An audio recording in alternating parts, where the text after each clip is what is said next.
It's the Wickersham Leader Show with today's episode, Tasmaniac. Hello everybody, welcome back. Today, we've got more art for you coming your way. Last time, we do a lovely picture of Bullwinkle. How did I forget that? I just did it. Yesterday, even. I just did it yesterday. I even did it. Just yesterday.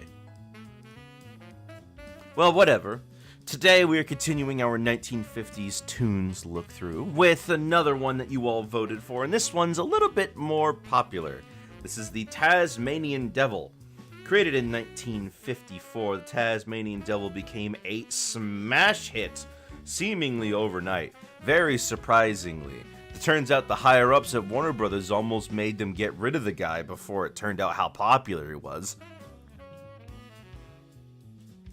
So, to pay homage to both his original look and how he looks like now, we're going to be doing something of an in-between. A little bit of an awkward mix there. Where is it?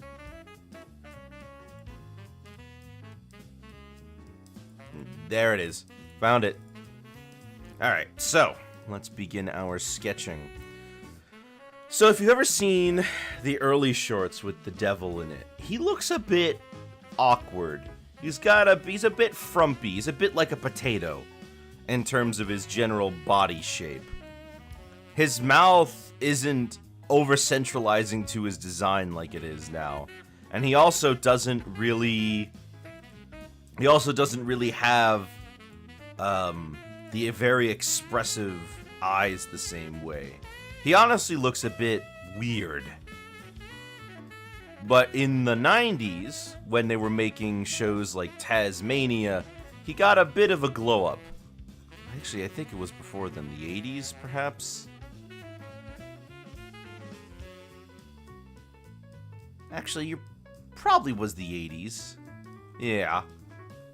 He's had a lot of different designs over the years, some more drastic than others, but I think I want to take more inspiration from the original one. But keep that big mouth and general, more buffer body type. So, let's see now. Excuse me, wrong color. Kind of looking at a... Taking a look at this, we're kind of looking at a body... It's a... Well, first off, let's get his head in. Yes, his head is actually, like, there. It's a bit weird, but it's there. It more or less, like, flows into the body shape. So we've got something a bit like this, but let's see if I can stretch this even further.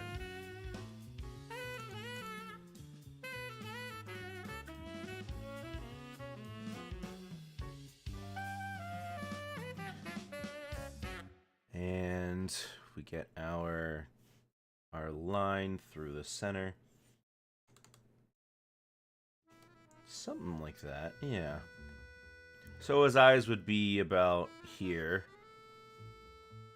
And his nose would be, I'm thinking here somewhere.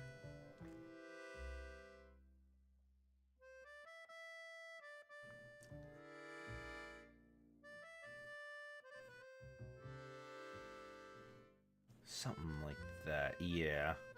Yeah! His ears protrude out of the sides, and then his fur horn things. Something like this. Then we can get in the big old fangs.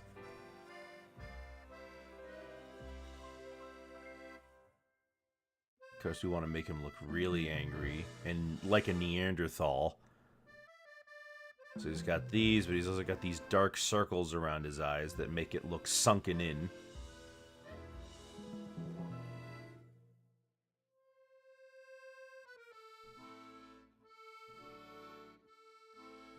Bit of a fur tuft around the edges. Yeah, that's kind of like the mix I'm going for. Now, as for positioning the arms, that's a little bit more difficult.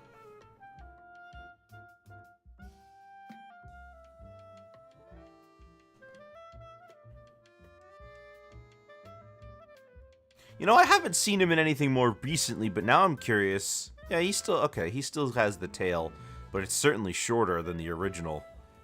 It's funny, if you've ever... He looks nothing like... He looks nothing like the real Tasmanian Devil. Hello, Pesky.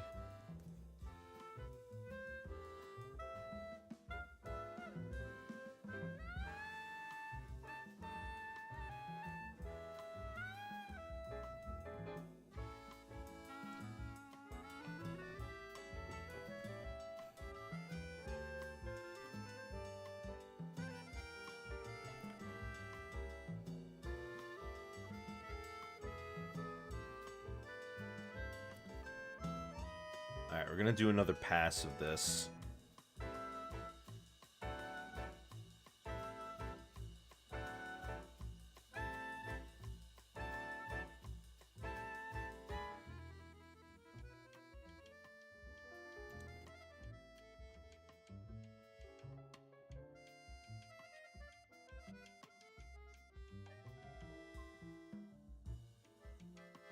So Taz also normally has this pose with his arms splayed out.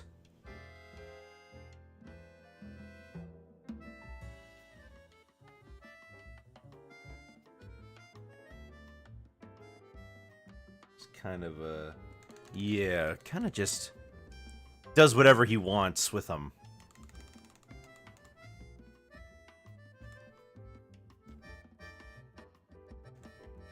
Say the arm should be like here. Then his hand would be like...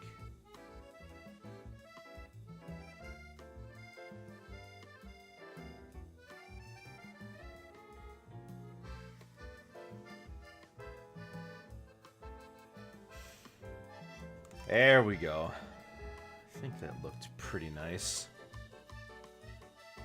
Alright, give this another pass. Gonna lean a little more into the earlier designs for this one. Something a little more... Yeah, something a little more garish and... a little more animalistic. A little more... like a creature and less like a character. Because that's how Taz was early on. And a lot of, like, his early appearances were basically designed in a way that he was a character that Bugs Bunny could not logic. Like, he didn't respond to that. He was just a creature whose only instinct was to destroy. But that didn't mean that he didn't fall for all the old standbys. I mean, there's still a short where that ends with Taz getting married to a she-devil. Actually, they did that multiple times.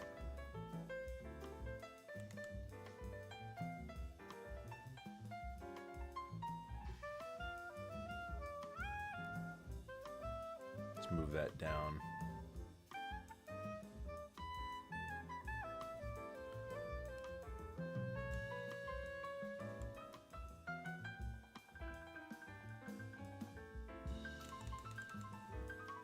I really want to make him look clueless, too.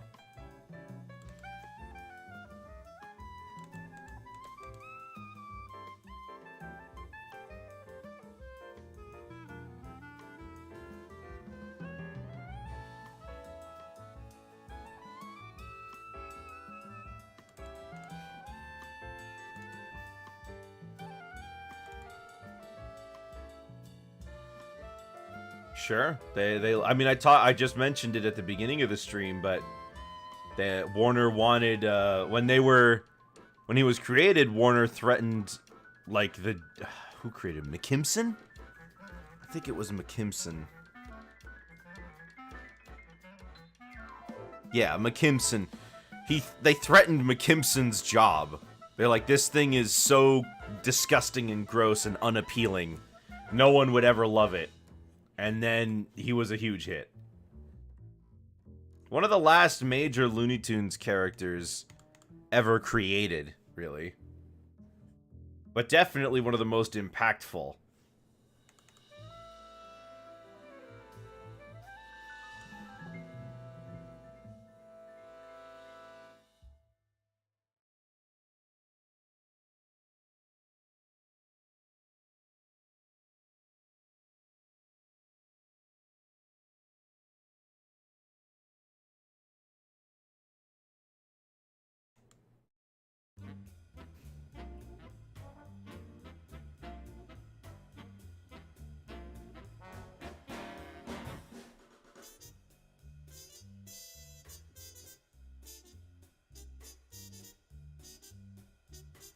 He has a mouth full of teeth.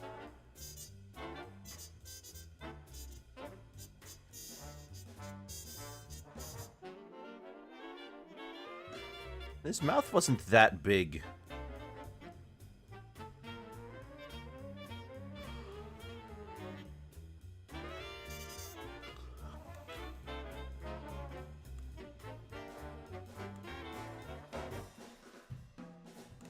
A little bit of this.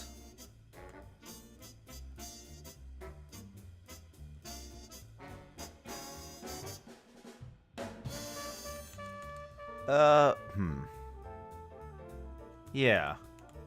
Yeah, we want this kind of... Yeah, that works.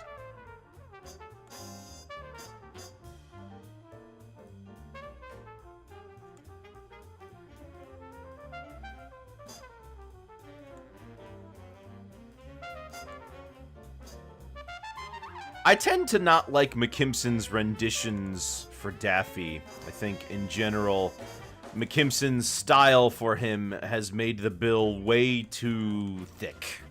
It doesn't really look the way that I prefer.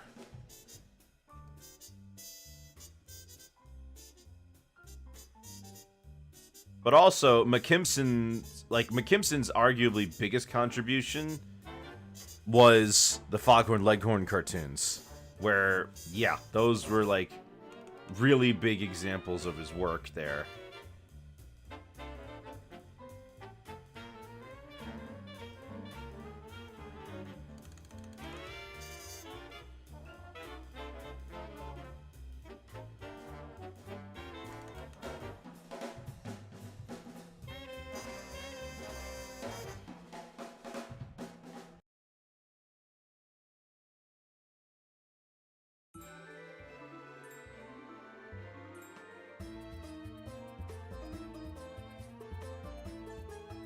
Well, yeah, I love Bob Clampett's works. His stuff is like, him and Tex Avery are probably the two best, my two personal favorite directors.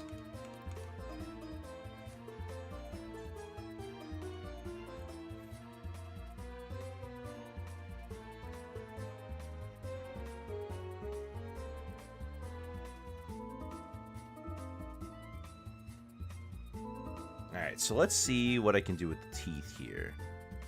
There's a lot of different shapes going on with the way that the teeth has been drawn, but I think I'm going to take a page from the more modern designs and try to get a little bit more of a uniform teeth look here. Yeah. Something like this.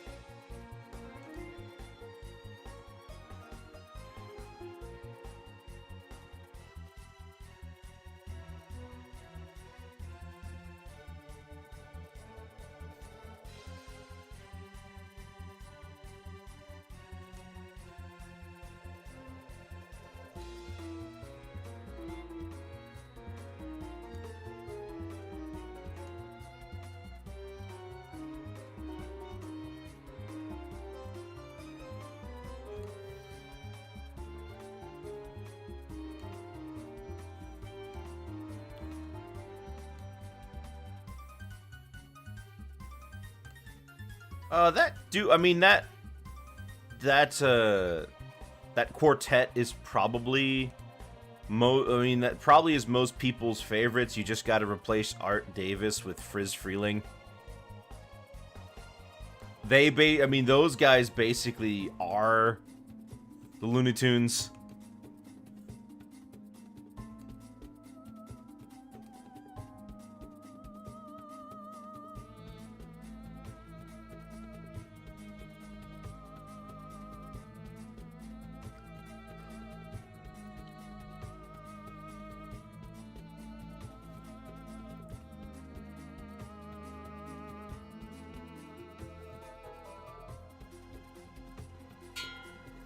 That was my cup. Ah, come on.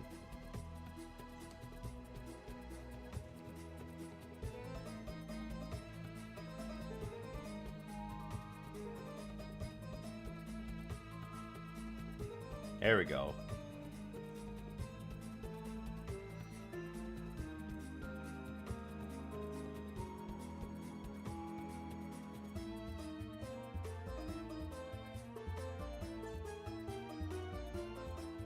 Maybe a little more.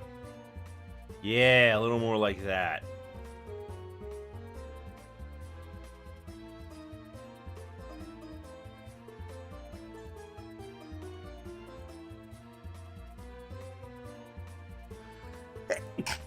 Excuse me. Oh, jeez.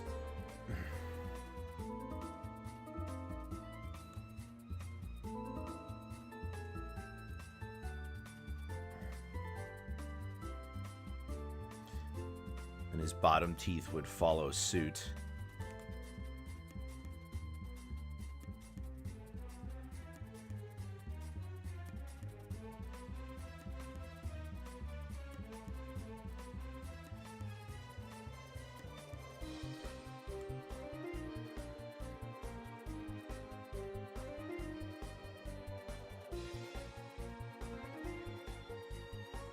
Yeah, now that is a 1950s looking devil.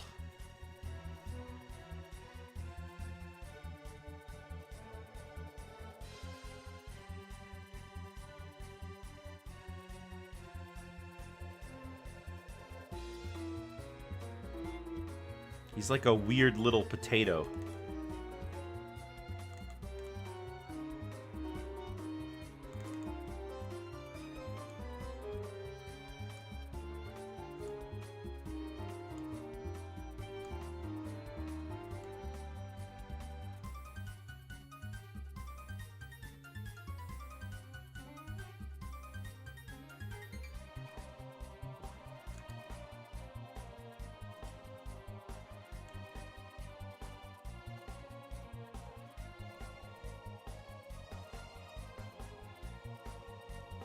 Okay.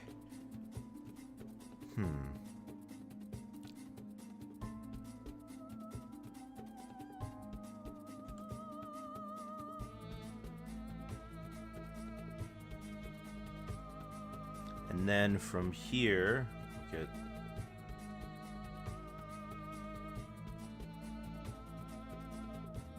Yeah. Yeah.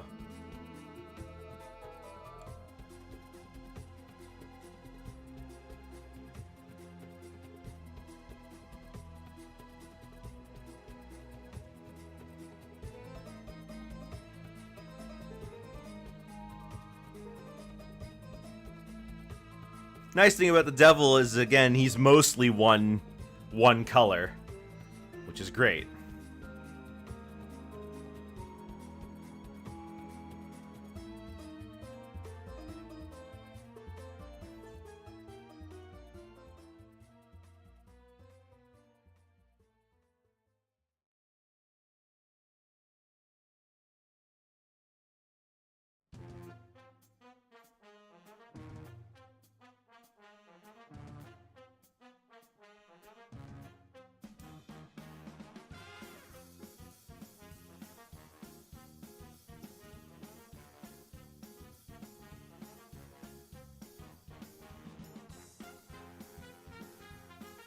Ooh, maybe having the flat brow will work better.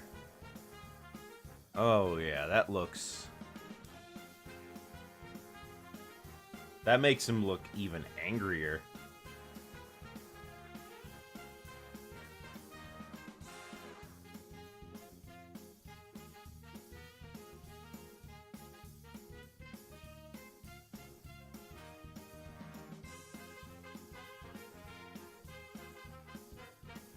wondering if maybe I should, like...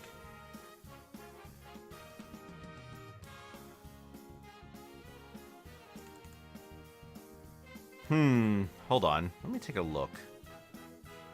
Let me see what they did with them.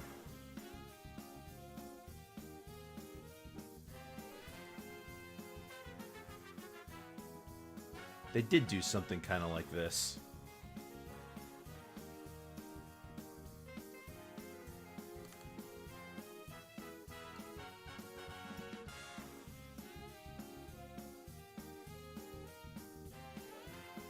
But also, this works too? Seems to really depend on the face they need him to make.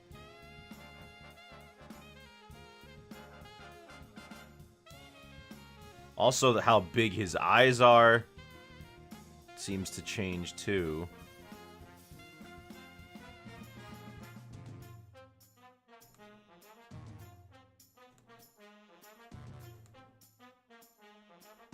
Yeah! That actually kind of worked.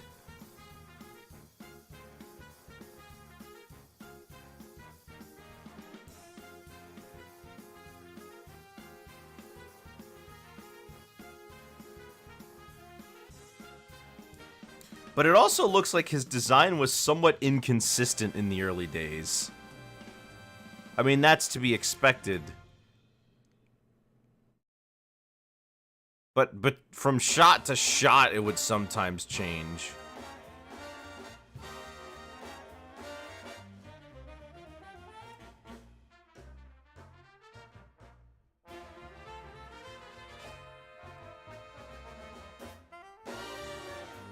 Yeah, let me try...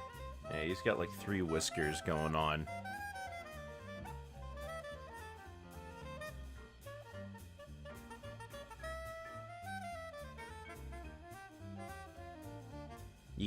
Yeah, I like this.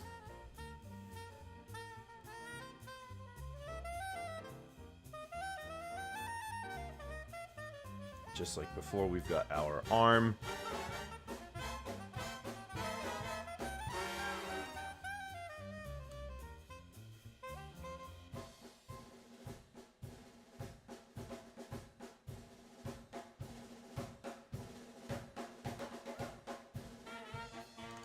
Not quite.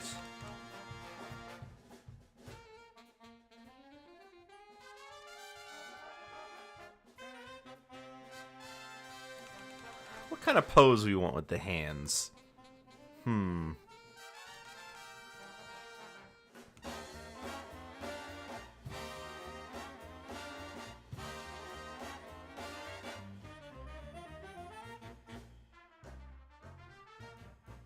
We could always go for something like this, like what the game tries to do. What a few games tried to do.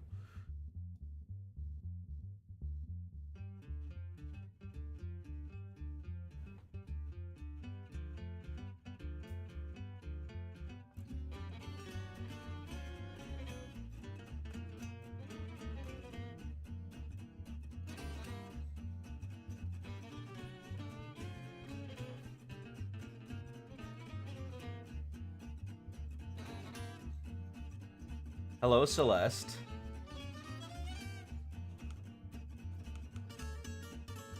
Speaking of which, I saw, speaking of Taz, because that's all I've been doing today, I saw a new trailer for the Tiny Toons reboot.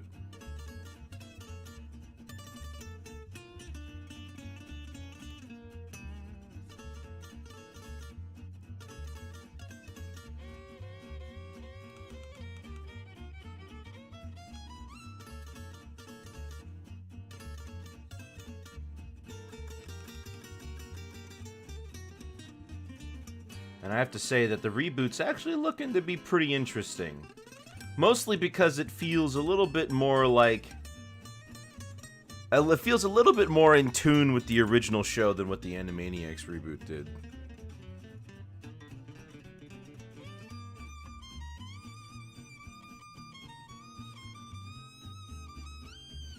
No, I don't like that hand. It's a little too modern Looney Tunes. Also, it's not a very good hand. I want like a bit of an awkward hand.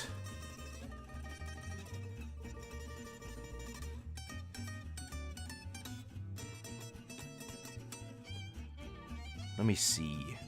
Let me see. Some little whole episode where they get copyrighted for 8 years. Well, that's not terribly uncommon.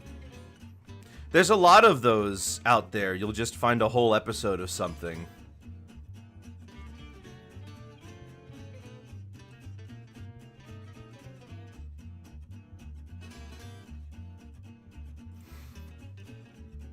Ooh, I like this hand.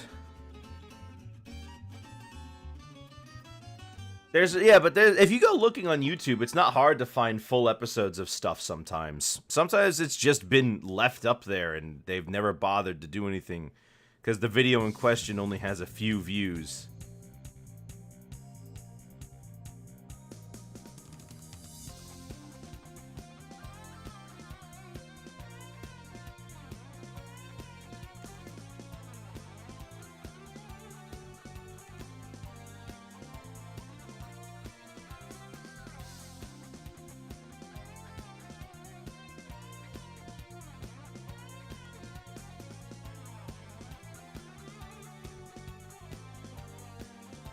Very easily find high-quality episodes of Mulpfim on YouTube. Indeed, it's not that difficult to come across. Alright, let's change these fingers a little.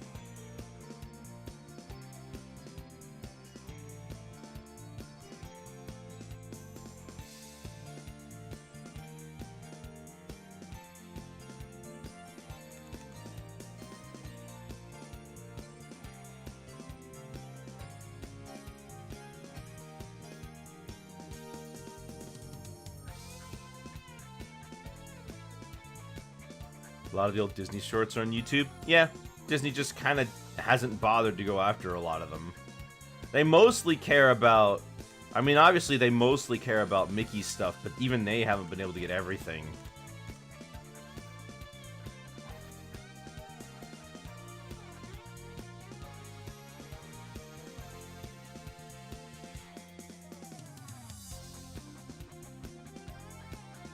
Yeah, last night I watched the Mickey, Donald, Goofy, Three Musketeers movie, and I have to say, it's not bad. It's not that bad. I'd heard a lot of it being, it's all right, or it's not very good, but I enjoyed it. I thought it was pretty fun. Only thing about it that's pretty lame is that all the songs in the movie are just pieces of classical music with lyrics.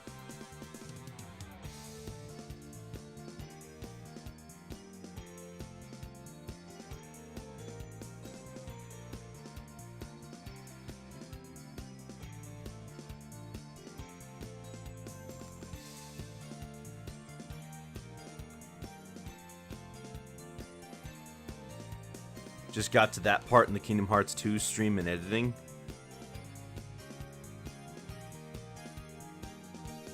Which part? I didn't play Dream Drop Distance 3D yet.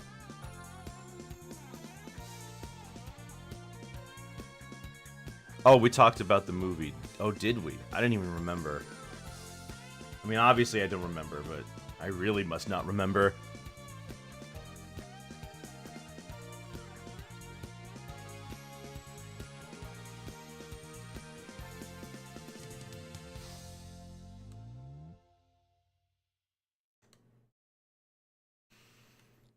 I'm gonna redo this hand again.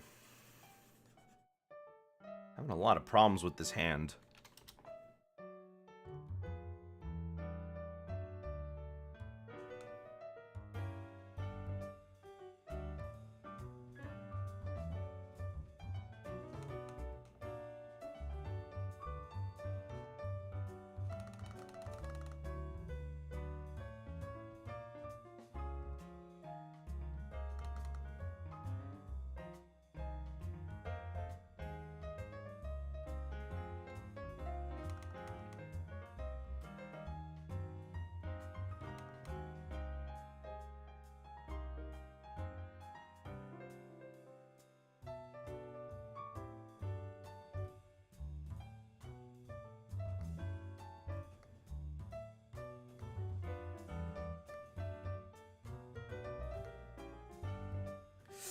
No, it's not. That's not right either. This is better, but...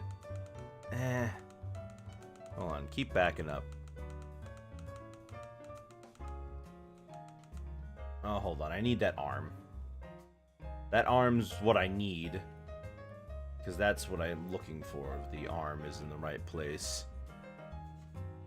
I'm really trying to capture more of the awkwardness in the early Taz here. Because he just looks so strange.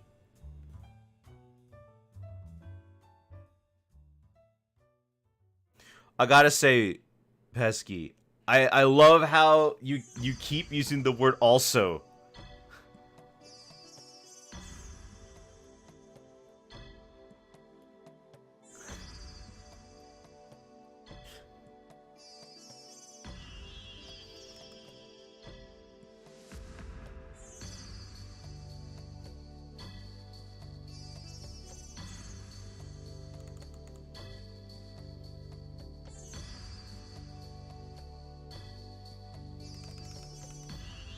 Come on, there's got to be one of these hand poses that I can use.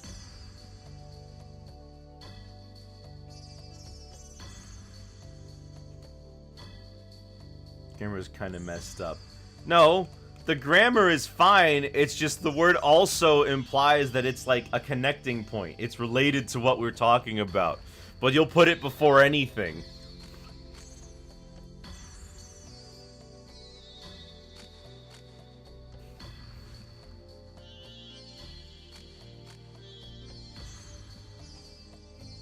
Alright, I think we got it.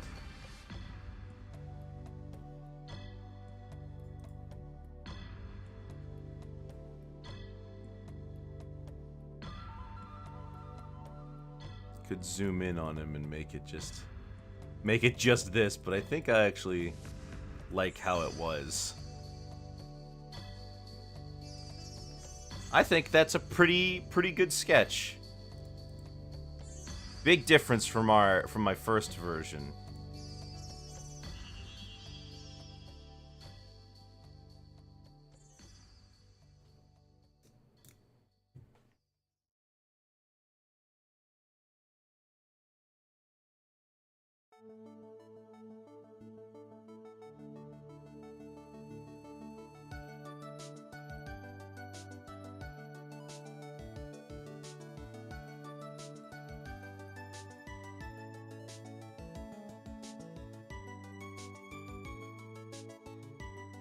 Okay, let's start coloring in, huh? Now, the question is, what colors should I use for this? Now, obviously, the nice thing about this is that this whole thing is going to be brown.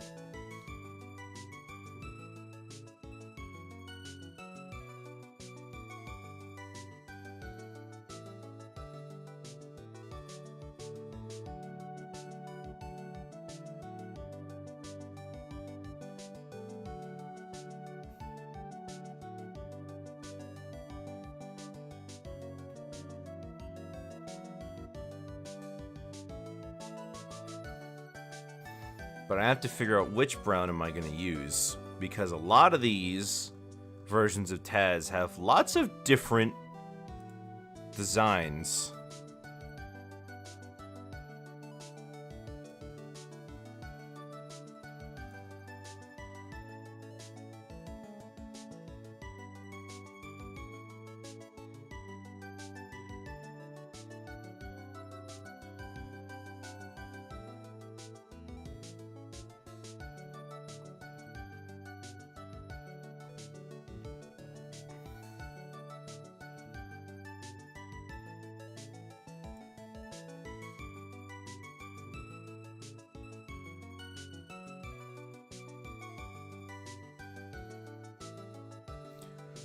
But it's no surprise that over the years, the Tasmanian Devil has gotten a lot cuter.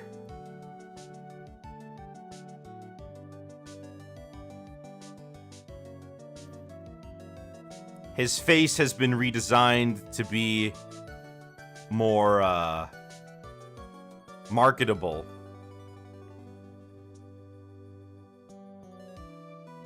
And the kind of things he'll do in these shows has changed. He's not just a vicious, destructive monster in most of them. I mean, he has bouts of it, but you ever seen Tasmania? Like, that show has, like, nothing. It's a sitcom, is what it is. That show is a sitcom with Taz just kinda there. Hello, Master Man.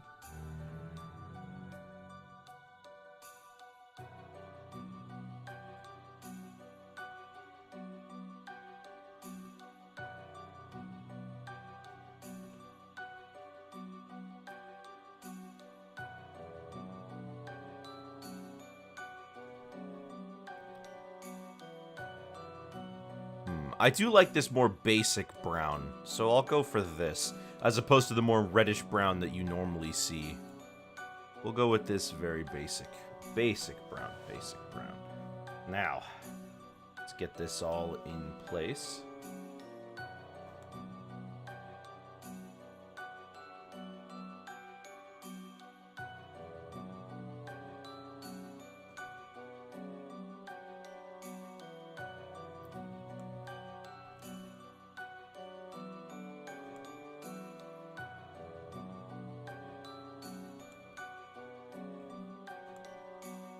It sounds like Kingdom Hearts.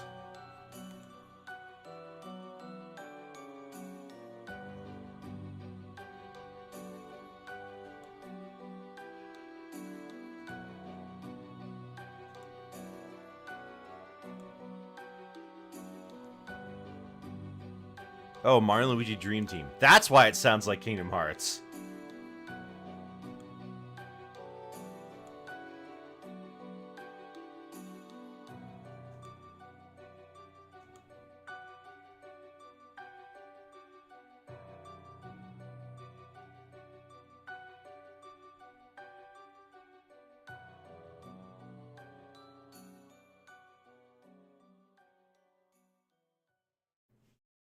Okay.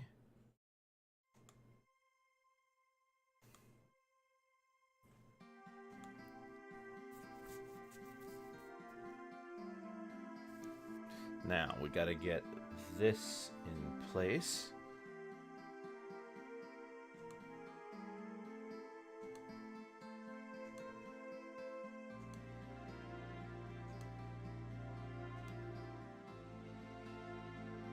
Great.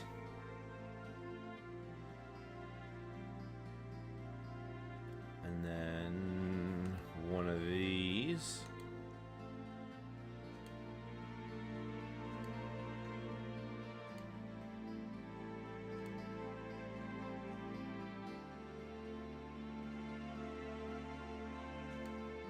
A little more.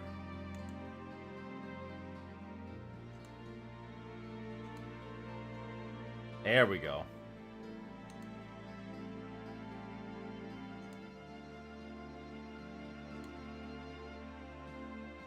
Perfect. And then another one here.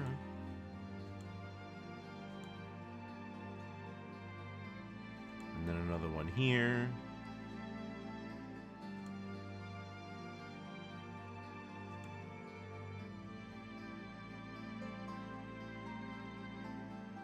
So let's fill in this one.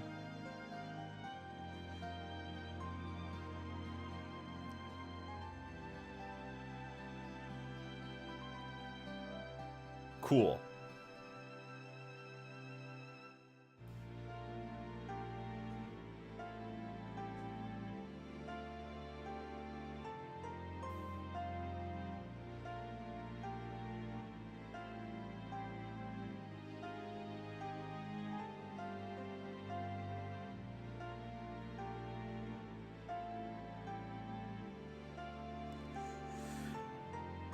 Now for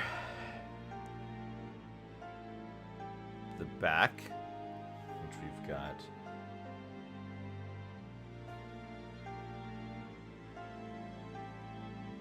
Got that. Yeah.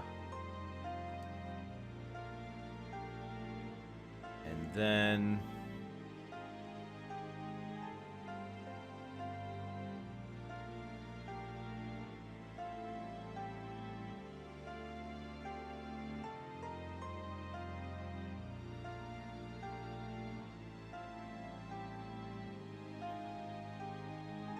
got the back ear.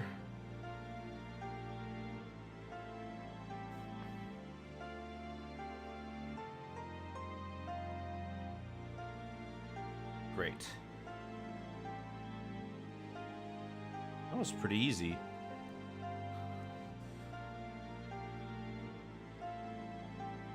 The hard part's gonna be getting all this stuff layered in properly. And then one more for the arm.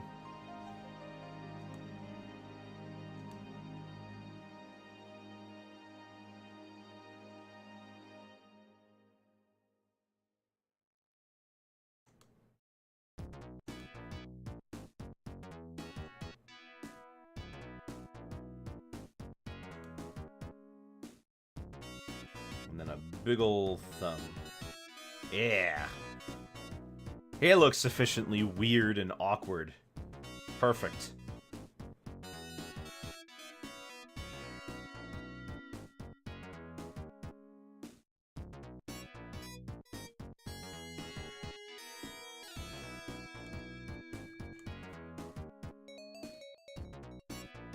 Let's color all this in. Make sure we get all of it. We don't want to miss any piece.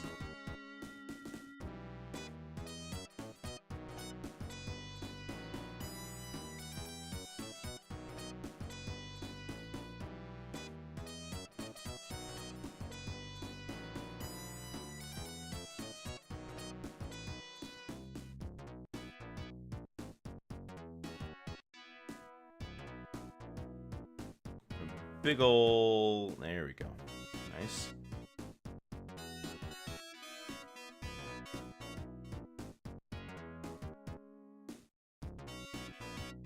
Perfect. Now, we've got our basic big shape in. So, let's start going for the eyes.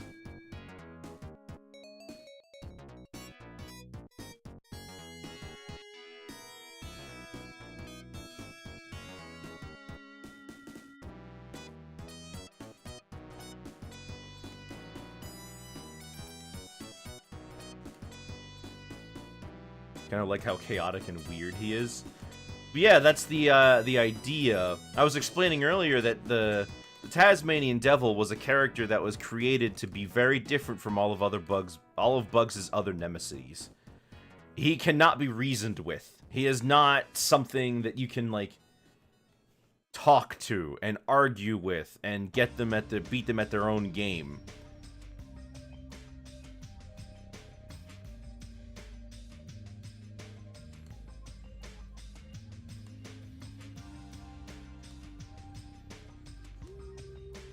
I'm gonna put the eyebrows over this anyway, but I want to clear this up.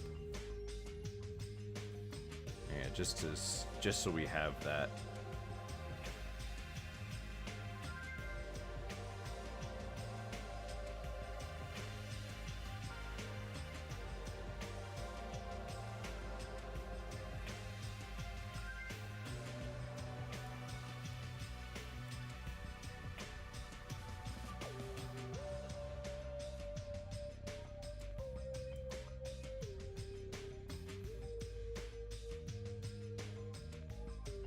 Yeah, that's pretty much what we're looking for here.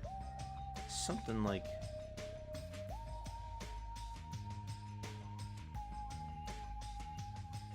this.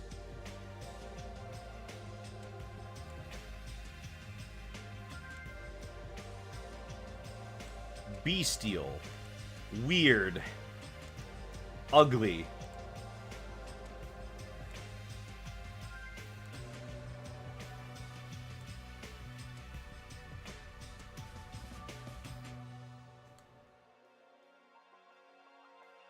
Now, there were more Looney Tunes characters that were created after Taz, but Taz was really the last of the classic Looney Tunes. He was very late. 1954. Very, very late. But that didn't stop people from loving him. He was great.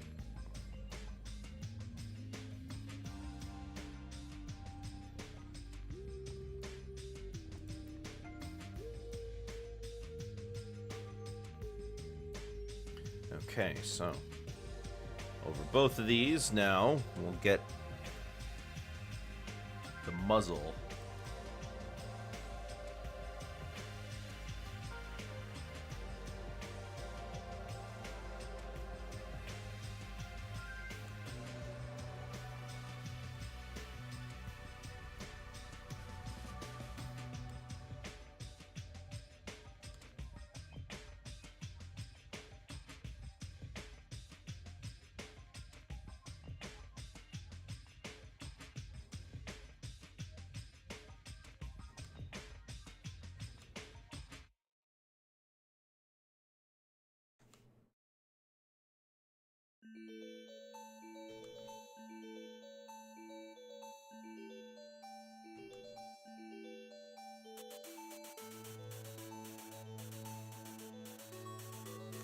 Almost.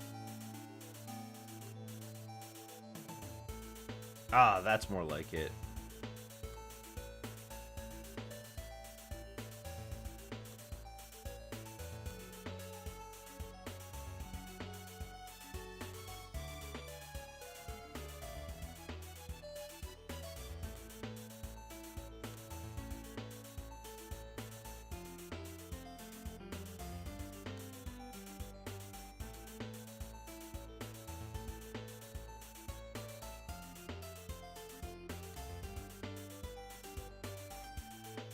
The mouth situation's gonna be a little weird, and so's the ear situation. But honestly, I'm glad that his body is gonna be pretty simple to get down.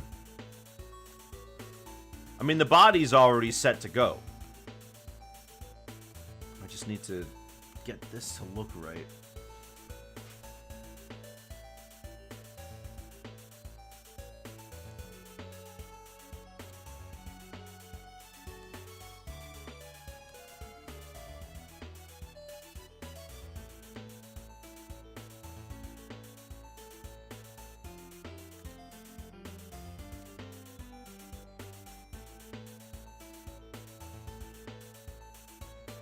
Yeah, there we go.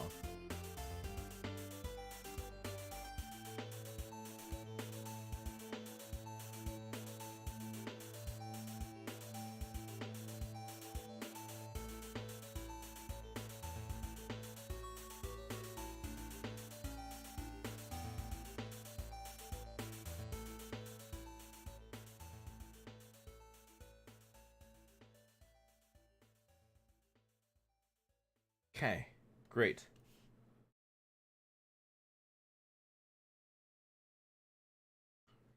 Yeah, that's like half of him done now. Maybe do you guys want me to release my sketches in places that you can see them? I can post some of my sketches from these streams because I think some of you guys might like them.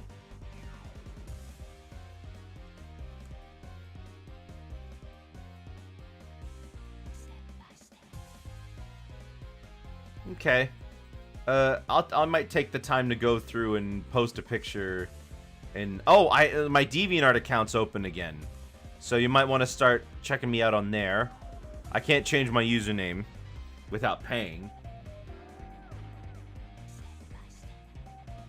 but I can share it with you guys. Ooh, I could replace the Discord link with that.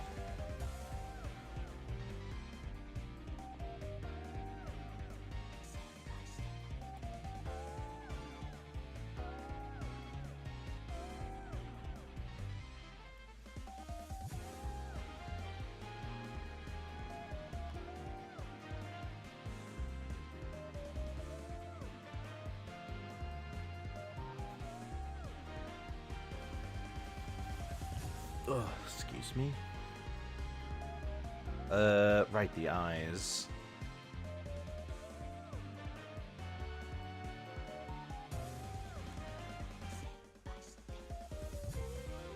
There we go.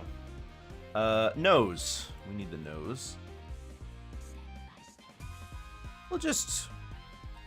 Excuse me. We'll just go ahead and make it a black nose. No reason to bother.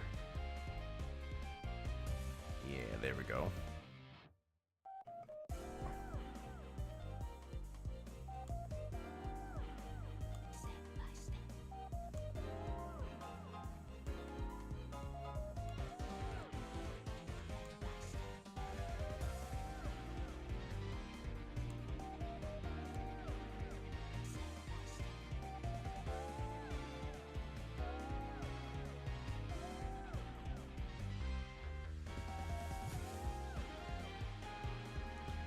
Nah, his nose needs to be weird, more angular. That's pretty good.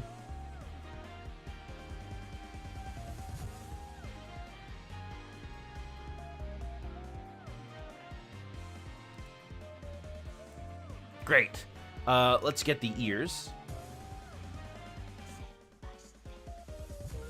His ears are definitely not that color. Yeah, we're gonna go ahead and make the ears just pink. It's gonna be... Oh. Yeah, that's a good color. We'll do that.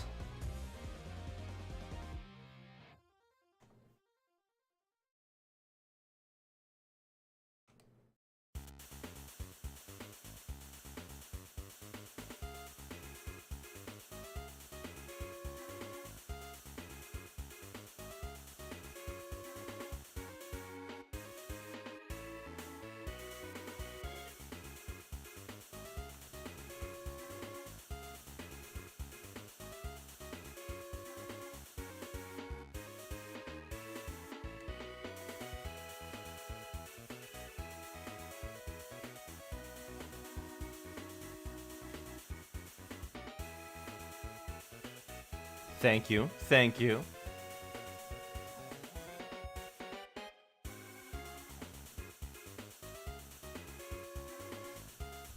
Appreciate you saying that he's looking good.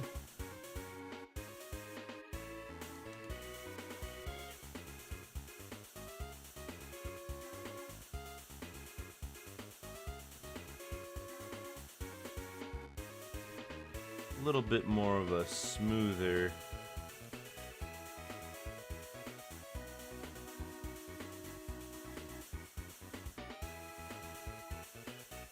Once you get so close, you could mistake it for official. Oh, that's so sweet of you to say. But I don't think anybody's going to be confusing these for official sometimes.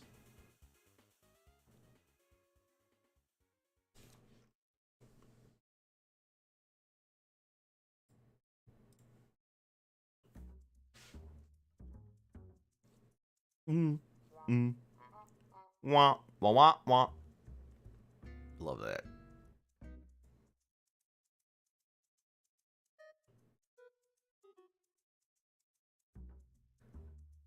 You can only replicate Adventure Time so well. TBH, it's not hard to do. You'd be surprised. Adventure Time may be deceptively simple. Here, let me show you something.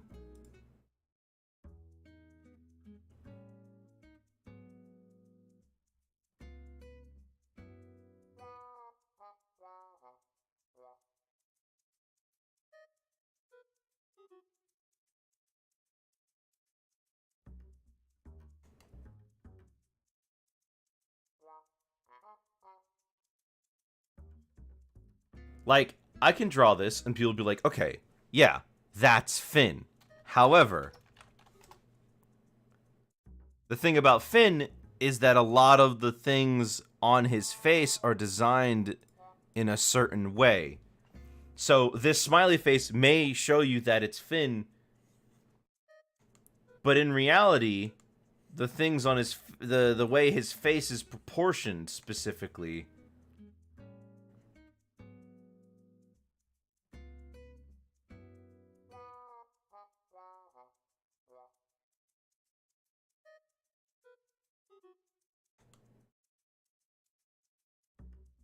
means that sometimes you gotta intentionally design it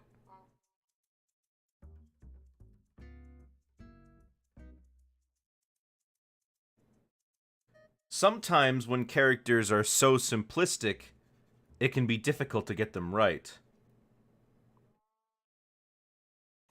A lot of characters in it, a lot of human characters, especially the early humanoid characters, let me just say, have this dot smile face.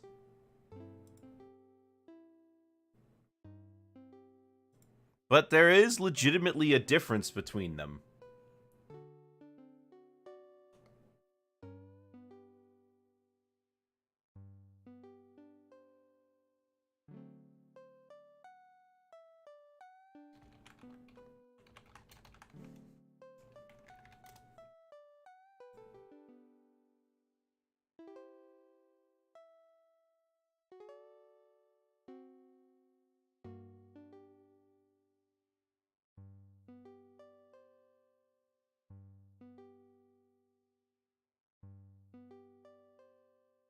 And I think just by looking at these, if I asked you to point out which one was Finn, Bubblegum, and Marceline, I think you could tell me.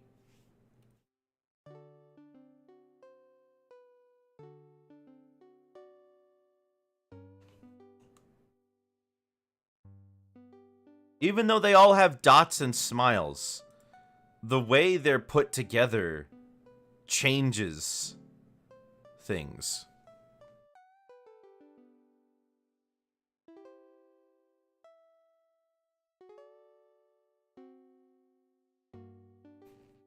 And I guess I didn't want to give it away too much, but there. That's Marceline. A lot goes into character design that's very intentional.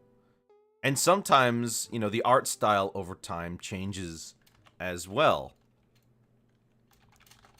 Like, for example, Jake. In the early seasons, Jake looked like this.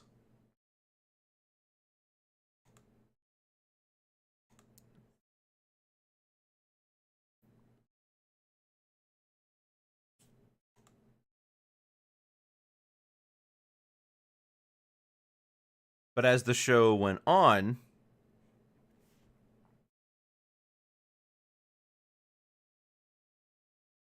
it became more and more like this.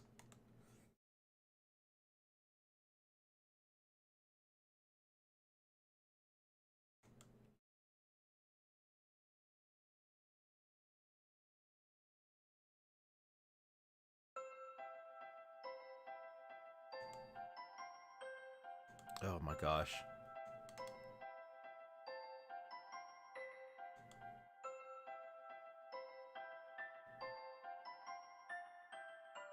And it's subtle, but then you see what the rest of the heads look like. You get this in, right? But then for the new Jake, he's almost like a bean with how much they changed him up. Is Jake wearing glasses? No. He was born that way. His parents look like that. His brother looks like that.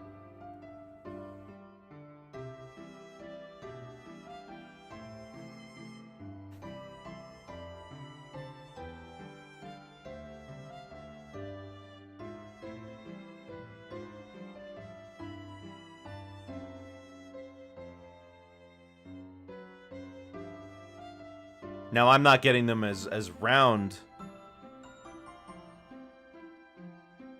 I'm not getting them as round as they do, but you get the gist. Lots of small design philosophies can change things. And it also depends on who's directing, who's the lead artist.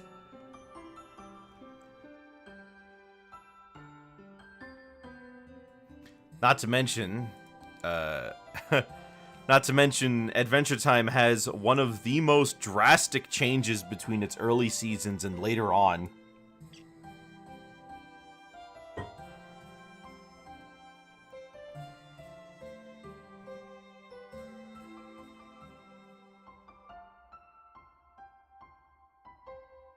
Alright, let me get the mouth.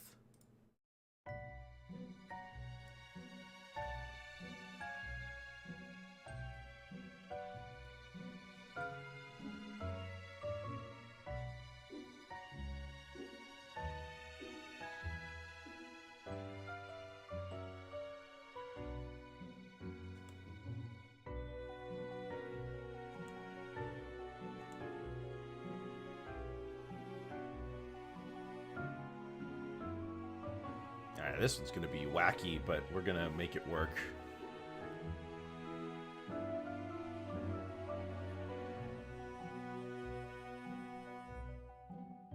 I want to be deaf at 30. Oh, gosh. Oh, Celeste, you're incorrigible.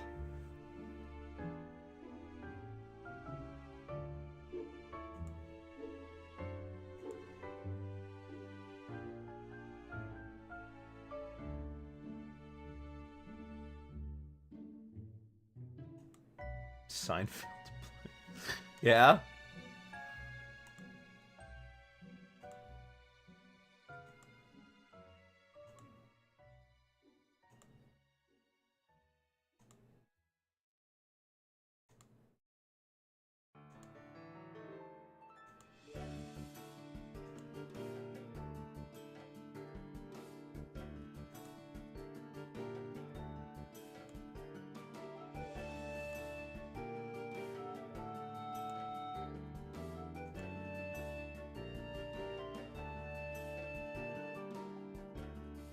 That works.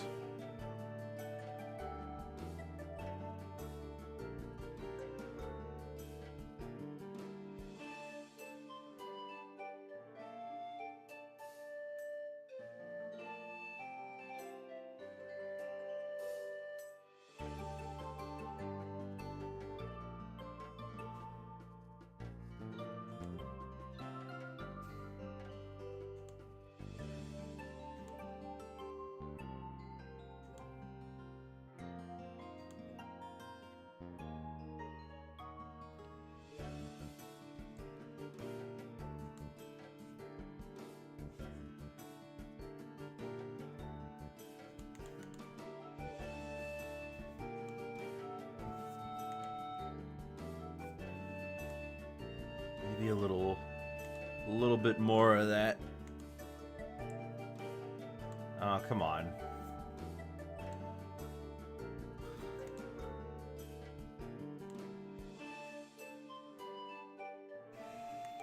No, come on. Get the shape.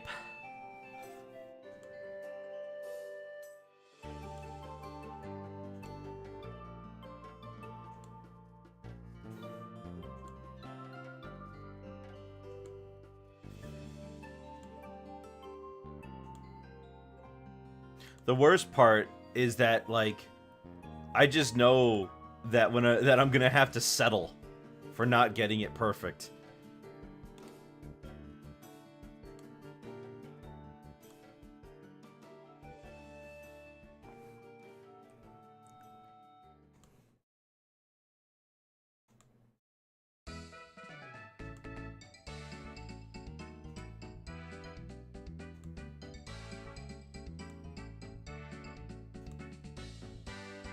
Have you played every generation of Pokemon, Celeste? Or just, like, 4 onward?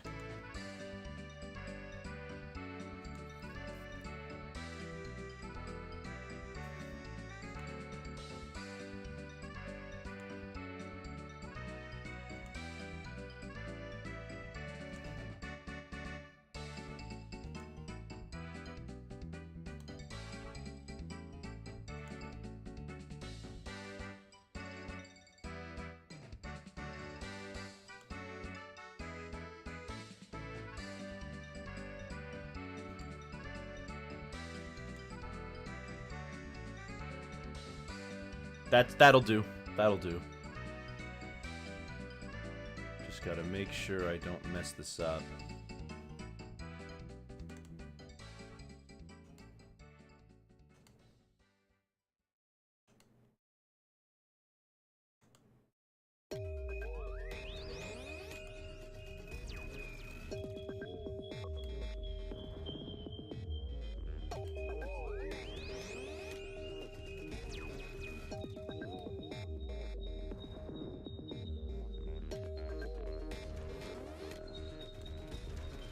So you've played 1, 4, 6, 7, 8, and 9. Okay.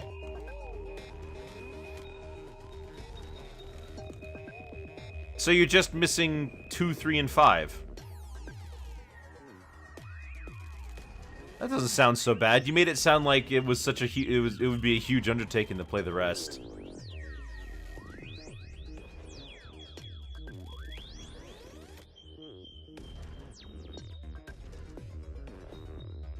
Well, I can't praise Generation 5 enough. Black and White has my favorite Pokédex in the entire series because it's only new Pokemon. There are no old Pokemon in Unova until the post-game. Black and White 2 changed that, but the original, gosh, I loved that. I wish every game did that.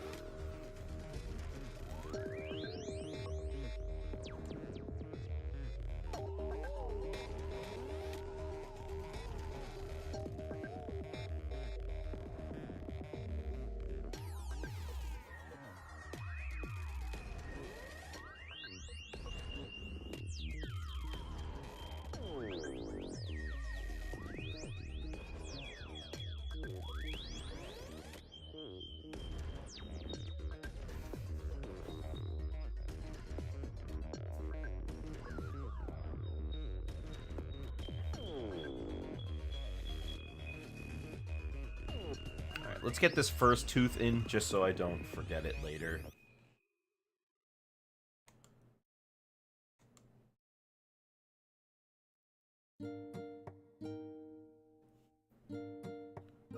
All the other teeth are going to be inside the mouth, so I don't need to worry about them.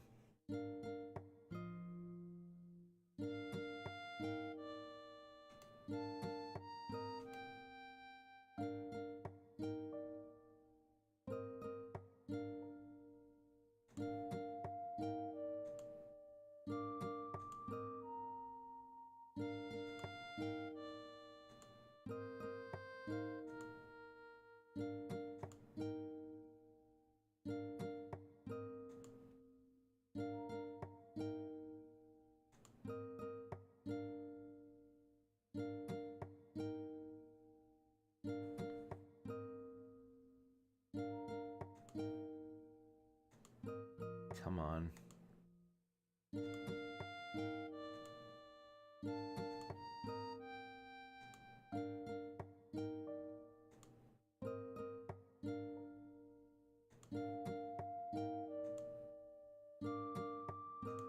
Wasn't old enough to know about 1 to 3, and you skipped over 5 because you were depressed and didn't play any games. Ooh, yeah, I can see that happening.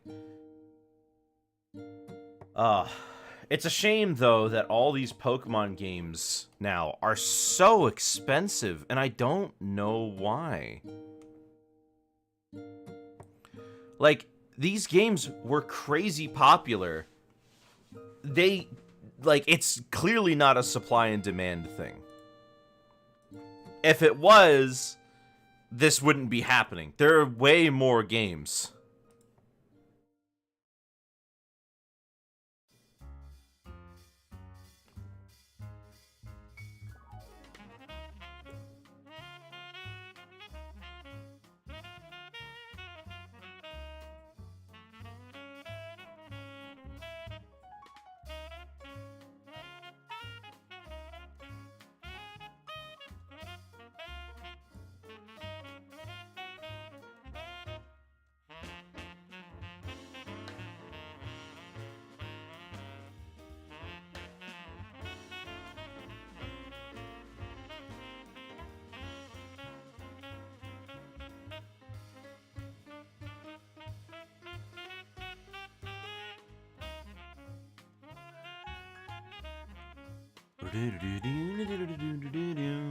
Okay, let's get in there and start making more teeth.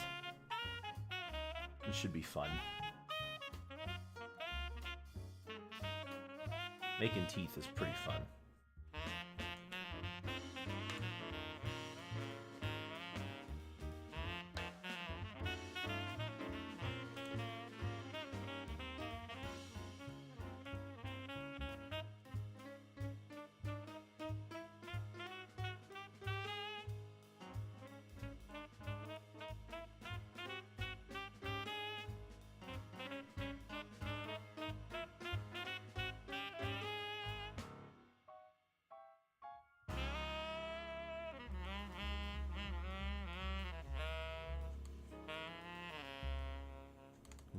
Hang on. Not that one.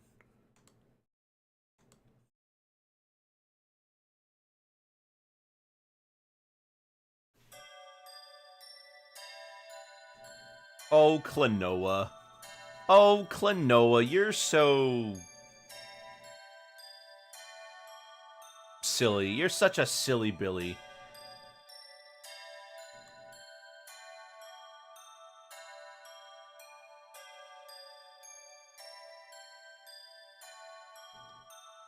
If I could write a Sonic games with no restrictions, what would I write? Huh. I'd probably just make it like an episode of Adventures of Sonic the Hedgehog. Just take Sonic's concept and turn it into an episode of Wile E. Coyote and the Roadrunner. But I don't know how well that'd translate into a story. You make any character you want playable? Well, if I'm thinking outside of the general scope of Sonic being playable, I wouldn't mind a LucasArts-styled point-and-click adventure game starring the Chaotix.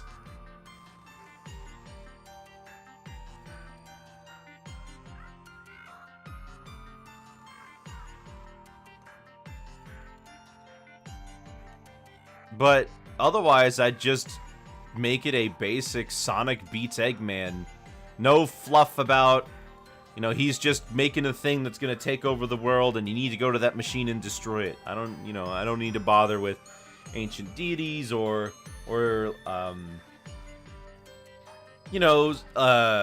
other minions that he's added. I don't need to give him a daughter made out of programming or anything like that.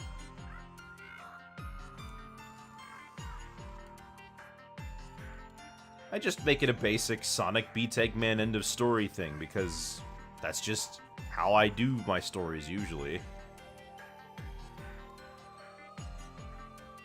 A mystery game with the Chaotix I think would be pretty fun, though. So I'm glad you like that idea, at least.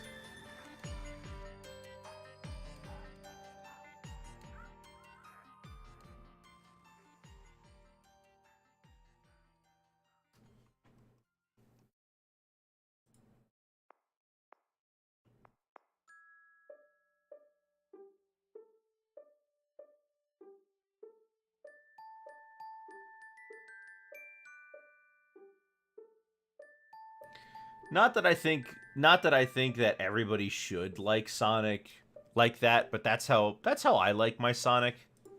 I like him a goofy guy. I don't necessarily need anything crazy going on in the storyline.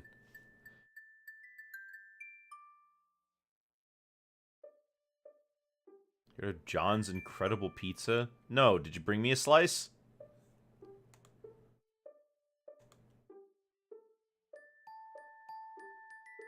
Lore is so chaotic and contradictory. No, I don't even think it's necessarily the lore. I think I just prefer my games to have simpler plots and focus more on the gameplay.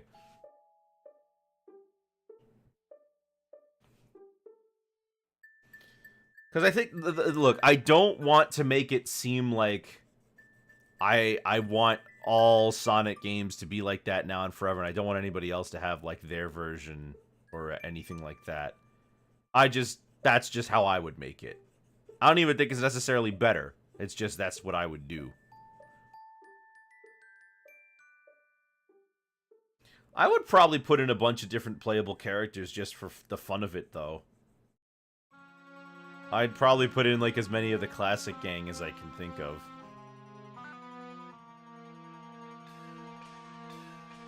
The simplest answer of anyone I've asked. Well, I'm a simple guy. I'm ink, paint, and a lot of chutzpah.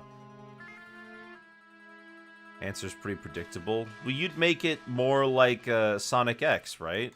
You'd want something more plot-oriented, more shonen-like.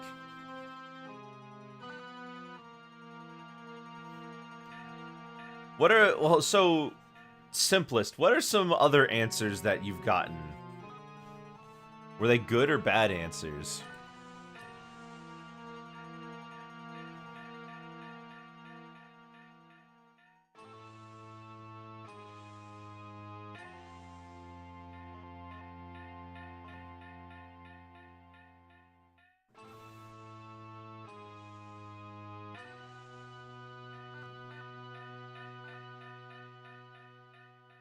some were just, like, blatant, oh, stupid stuff for a joke. Like, they just tried to make it as bad as possible.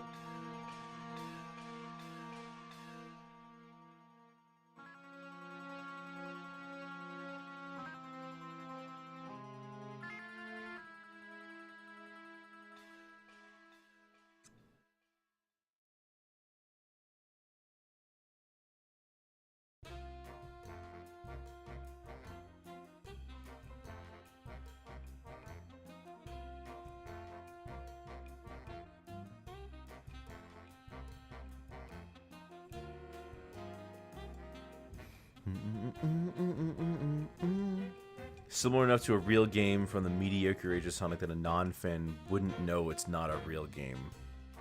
Huh.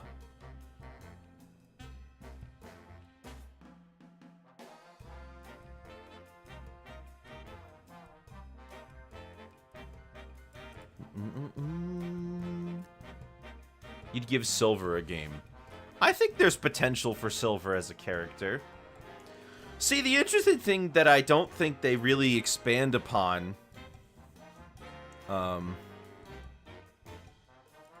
is that a lot of these characters' storylines may be over, but that doesn't mean they don't have the potential to do something more, right?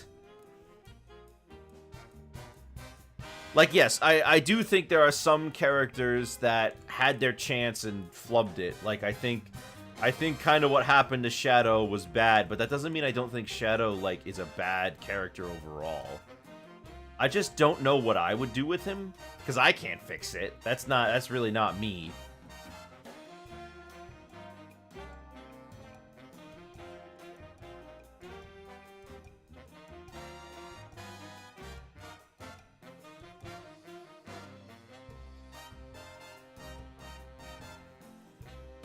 Retcon his relationship with Blaze to be more in depth. What do you mean retcon?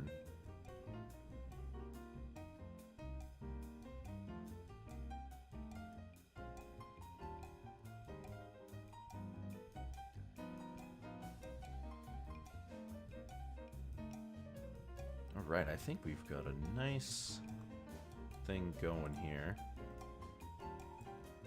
Her presence in his life literally makes no sense. I think there's ways to make it work. Like I said... Excuse me. Like that one time I said that Blaze's whole thing is that, you know, is that this is the Blaze from this dimension. She's like time displaced. She just... Oh, you mean like... Oh, that's what you mean. I thought you were talking about like her like existence doesn't make any sense.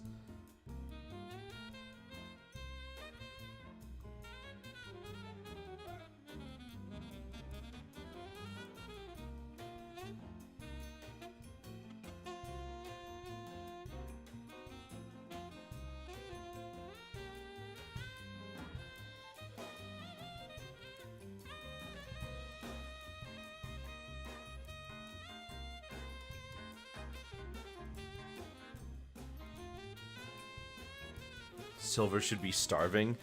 Oh my gosh, imagine if Silver was some like anorexic like some anorexic skinny just totally like on death's door, but like he's got super powerful psychic powers.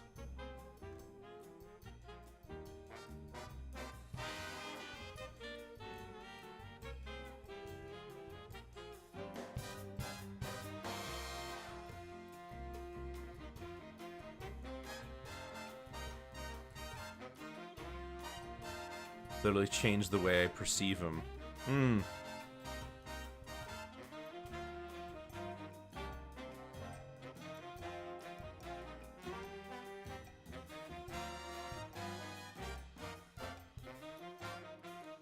How is he not bony?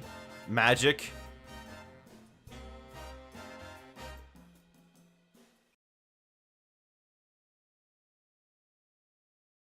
Yeah, you know why? Wait.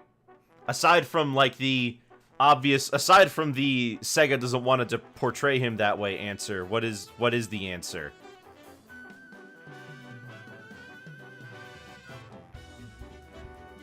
No, that's it. Oh, okay.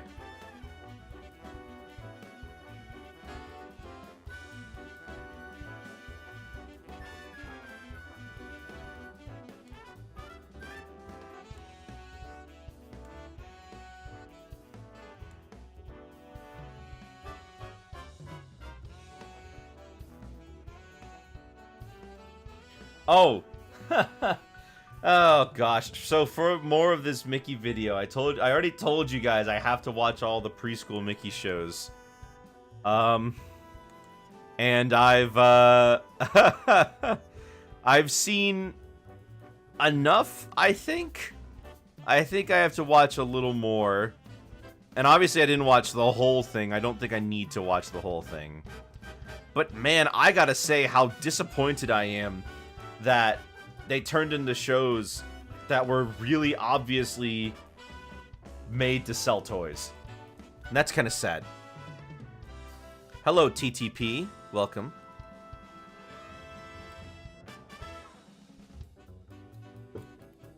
All right, how are we looking? Not bad. Not bad.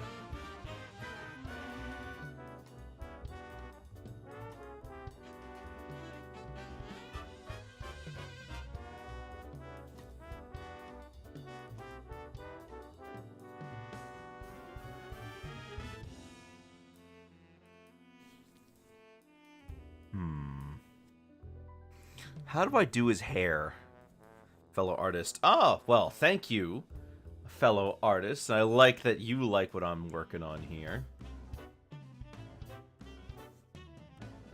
Alright, I guess I'm going to start with the hardest part, and we're going to do the hair first. We're going to have to figure out what to do with this. But yeah, the you know, like, well, one, surprise, surprise, you know, an adult thinks that these shows for babies are a little mid, and like who's shocked, right?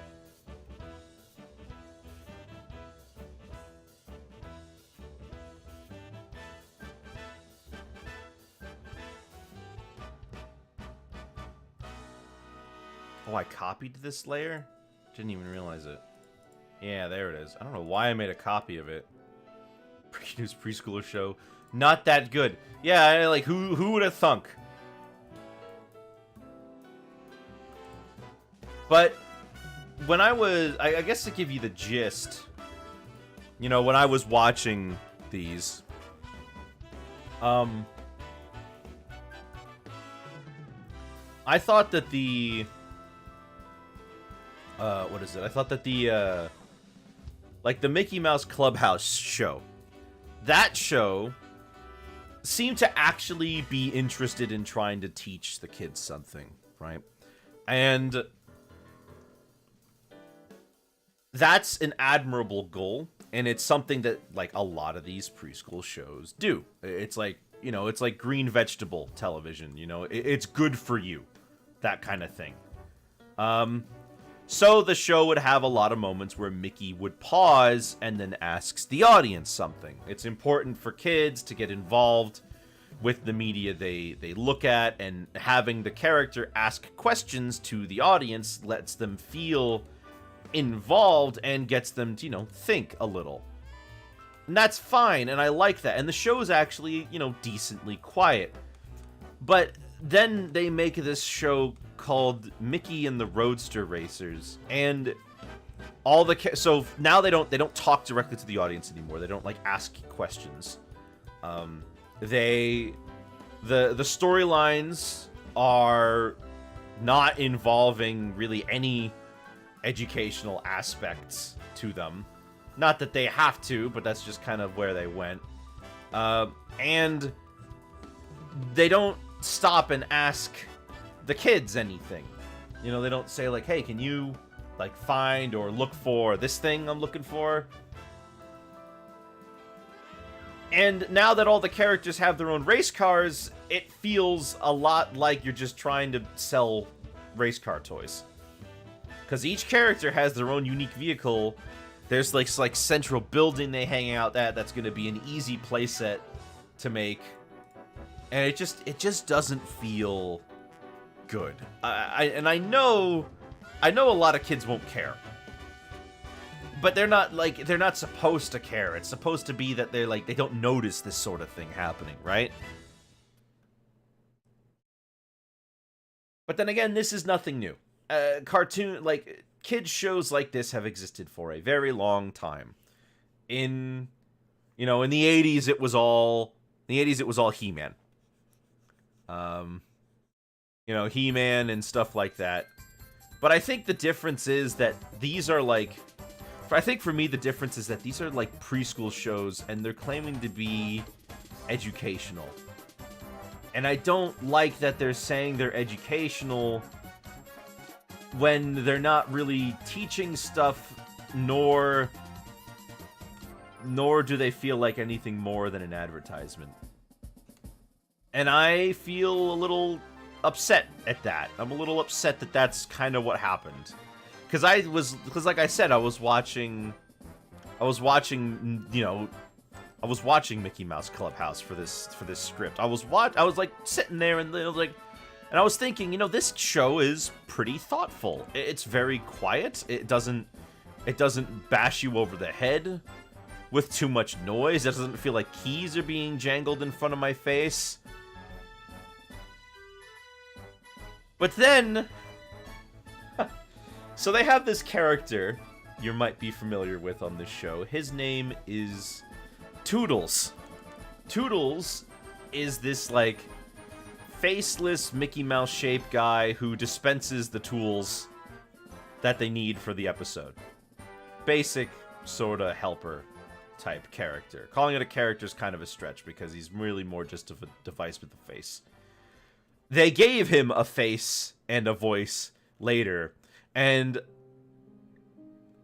I don't think it looks as nice. And I was wondering, why did they do that? Why did they give him a face? And as I was browsing information about the character, I found a toy tool belt with his face on it, and it speaks, and that's when it hit me. That's why they did that.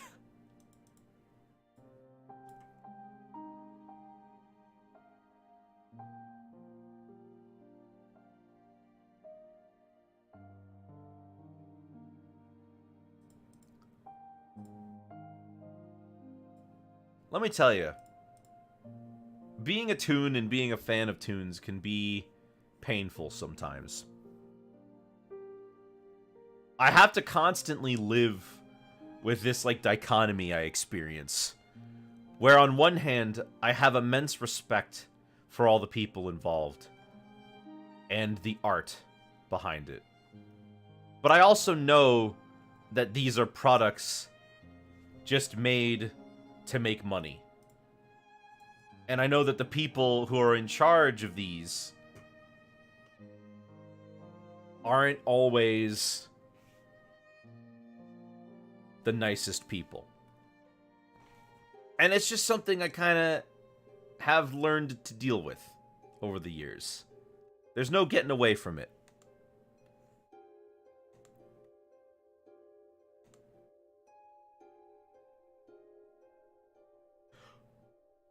And I'm not sure how to feel about that.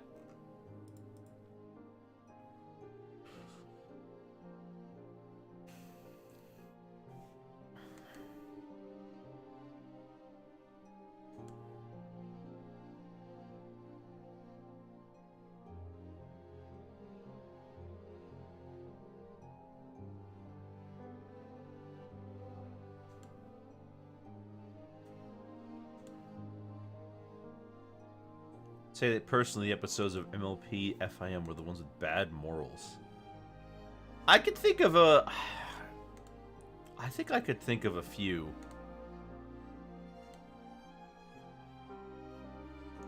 I think I remember Babseed having a bad moral.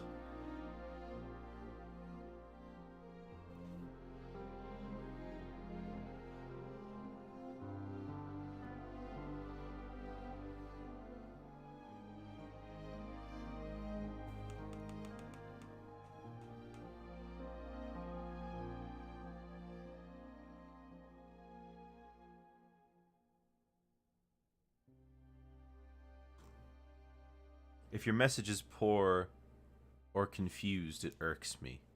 Hmm.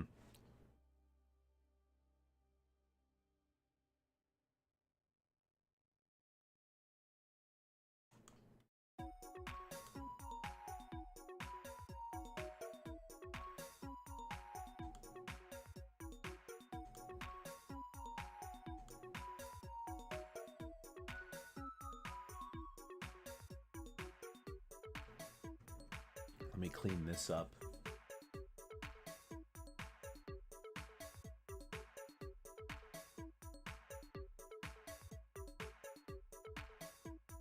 I understand I'm drawing promo art while watching this stream. Promo art? What are you drawing promo art for? Do you work in the industry?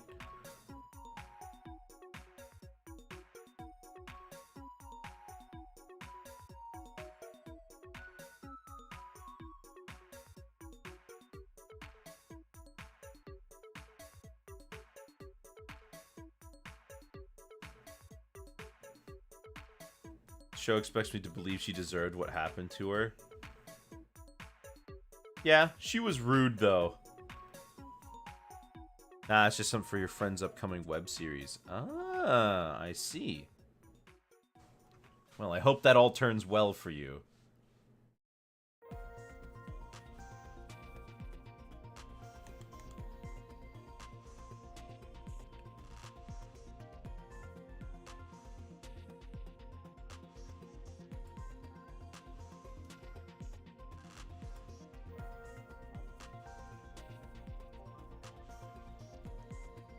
I think we got that ready.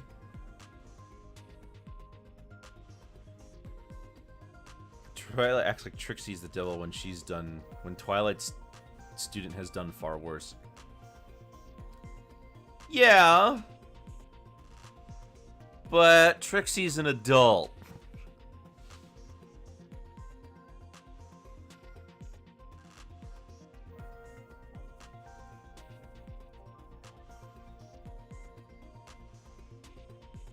So's Twilight Student. Oh, never mind then. I thought Twilight Student was a kid.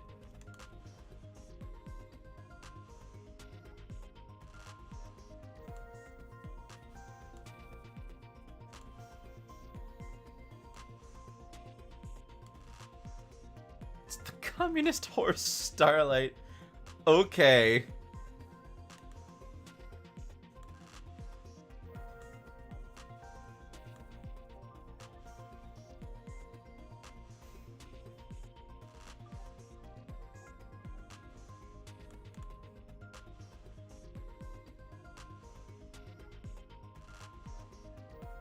She says the word manifesto in the show.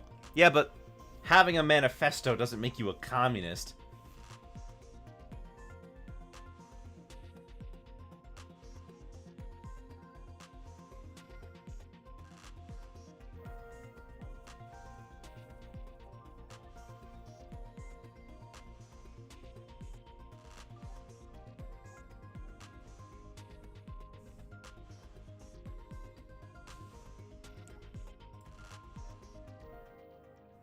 She's also obsessed with equality and uses brainwashing techniques.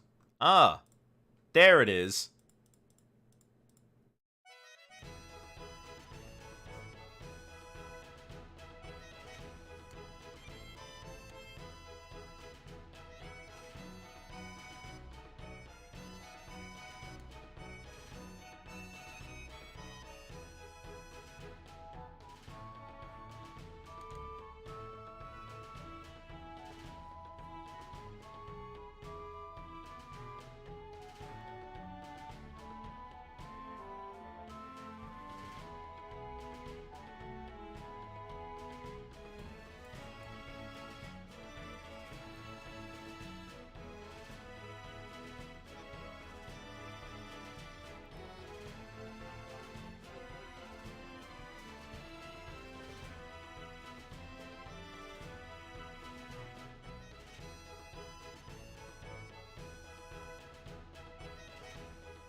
Let's see. Where do we need to put the last couple? Seafood. You're kidding. There's one.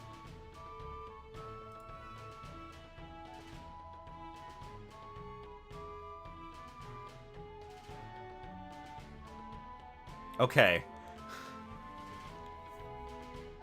Look, there's a character named Spoiled Rich.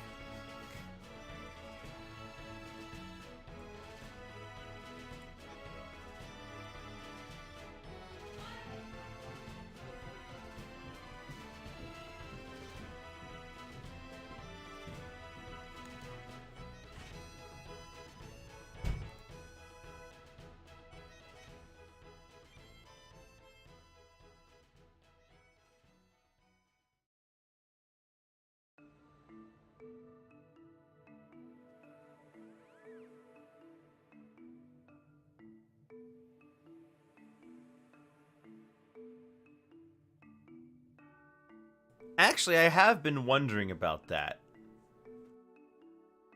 Which, like, most of the time, which name gets sent down by the family? Because we have characters who have the same last name, like Pinkie Pie and her family. We have characters who have the same first name, like Twilight and her mom.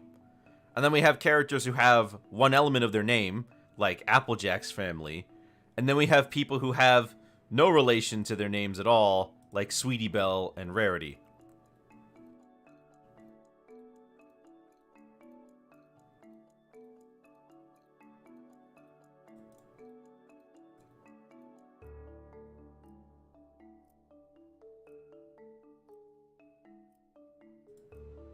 Changed her name to Cupcake after getting married. Her name is Cupcake? Huh.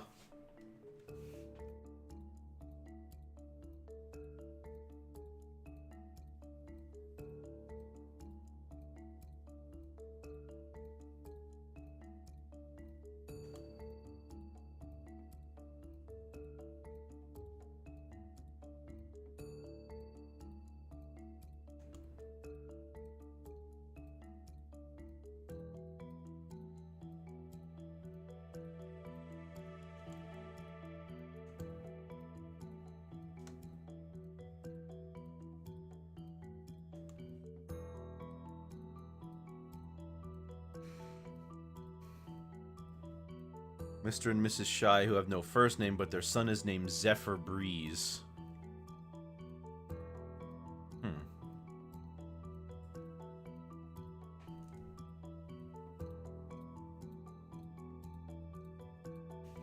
What's the name of Rainbow Dash's family?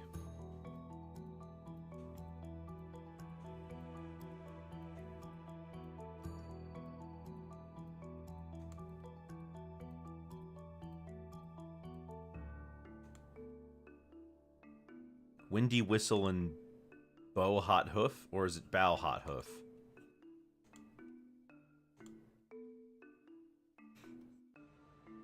Seems like the names are just... the name situation is just whatever they are.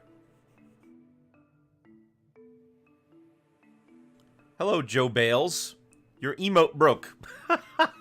I guess I can't see YouTube emotes all too well.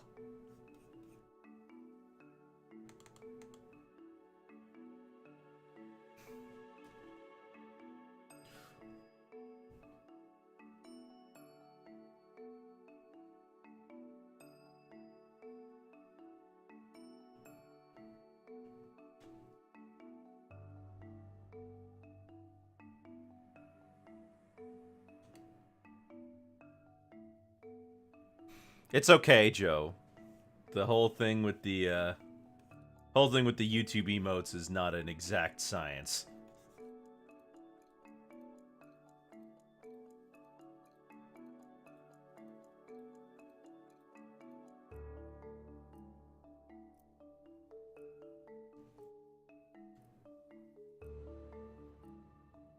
Twilight's mother name is Twilight Velvet, and her father is Nightlight. Nightlight? That's kind of a weird name. Wait. Nightlight is just, like, synonym for Twilight Sparkle.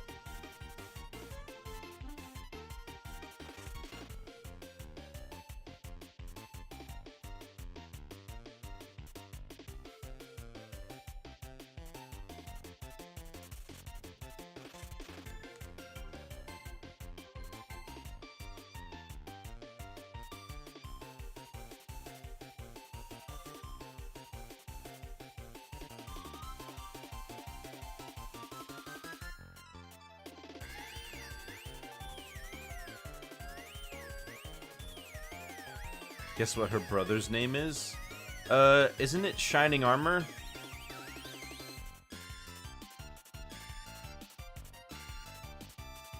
Yeah.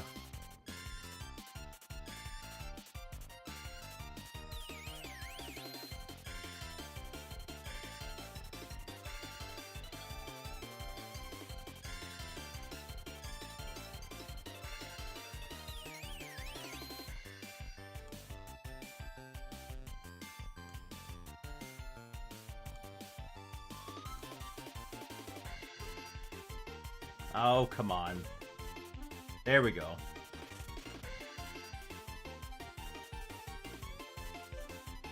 I saw that new Nicktoon, Rock, Paper, Scissors. Looks like it's gonna be okay.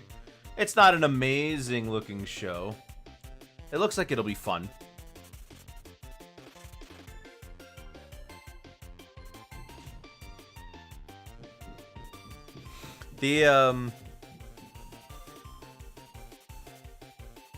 The thing about it, it just seems to be a very basic setup, but hopefully it could at least deliver on the jokes.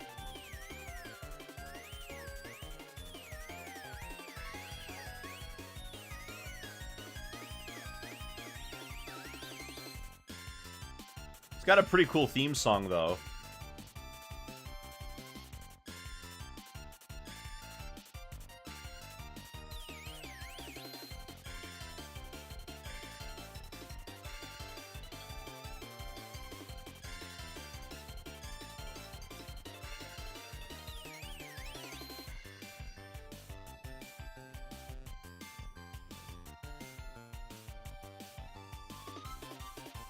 Time for a pop quiz. Oh boy.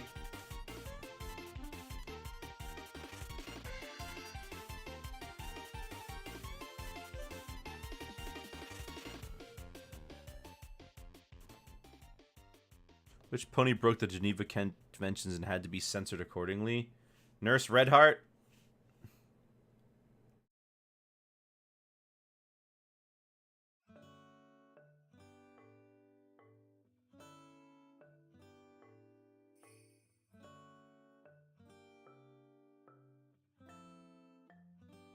Yeah, for years the Red Hearts, the Red Crosses, weren't really something that they were totally enforcing until a few years ago when they were like, hey, change your Red Hearts to something else.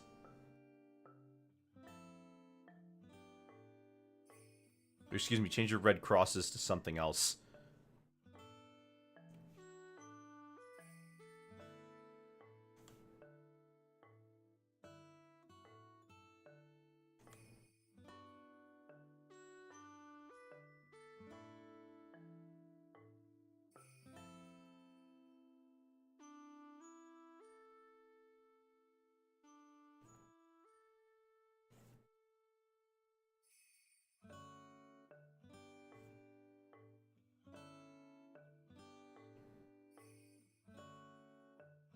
It's a cartoon horse, ma'am. Who cares?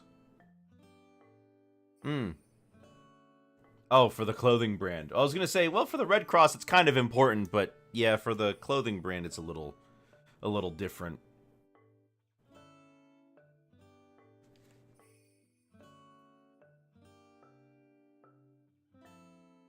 Oh, there's the hand. We'll get the hand.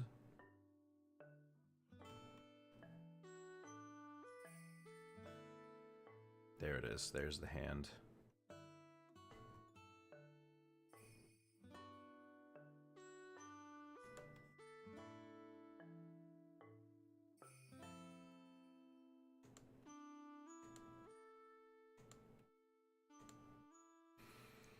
You know, I used to spend so much time on pony-themed TF2 servers back in the day. I used to spend all my time there just talking to people.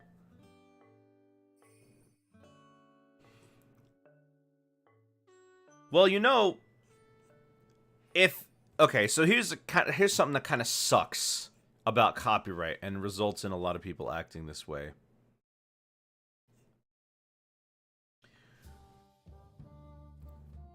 If you have a copyright and you find out that somebody breaks your copyright, but you don't enforce it, you don't like stop them because you don't think it's that big of a deal, right? You think, okay, this is whatever. They're clearly not trying to infringe on me. You let them, somebody else can go and do something. And because you didn't stop that other person the first time, there is legal precedent for you just letting people do that.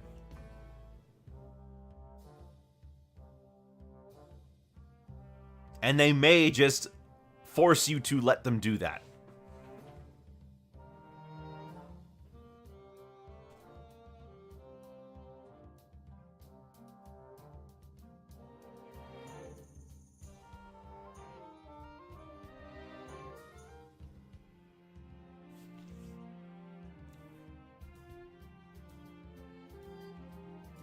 Okay, I think I've got it now.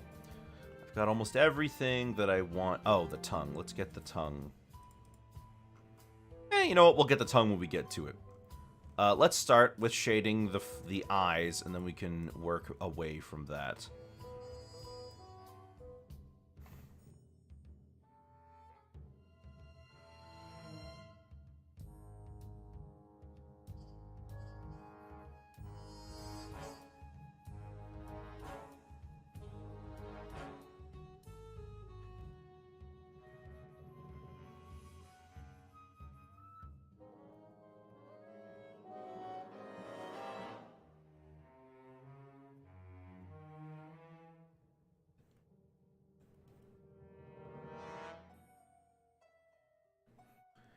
So, but as for the cross between TF2 and MLP FIM, well, a lot of the fan base for MLP when it first came out were adults. You know, there were a lot of adults who suddenly found themselves invested in it. TF2 is a fandom that kind of cements itself in every other fandom, at least at the time. If there was something that was out and it was decently popular, there was a TF2 version of it. MLP did the same thing. If there was something that was decently popular, there was an MLP version of that thing. So it's not surprising that at some point these two would cross over, and with the fact that both of them liked to do these crossover things, the TF2 fans and the MLP fans would sometimes be the same person. And there were a ton of servers back then.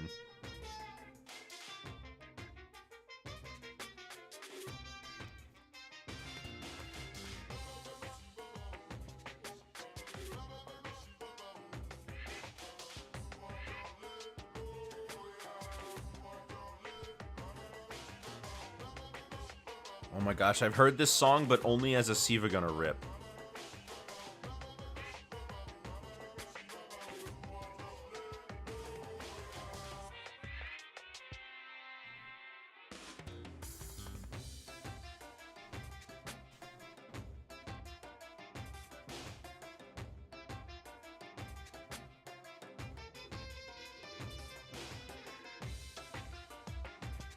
Monokuma got weird beats. Monokuma is weird.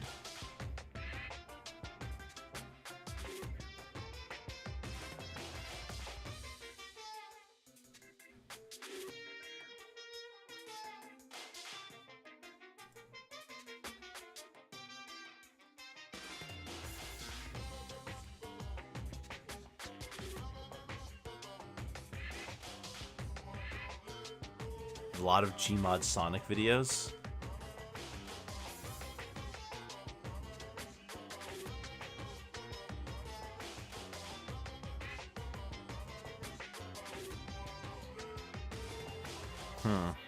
I never really watched anything Gmod related that wasn't like the typical source, the source stuff. Like it was, you know, Half-Life 2, Team Fortress 2, Half-Life 2, Team Fortress 2, Portal, Left 4 Dead.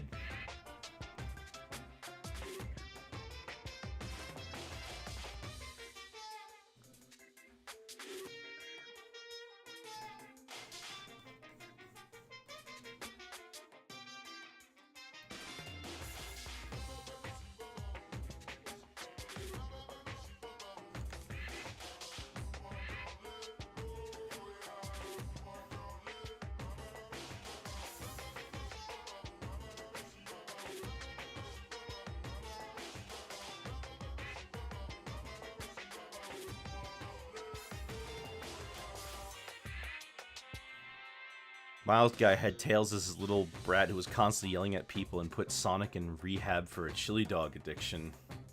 Huh.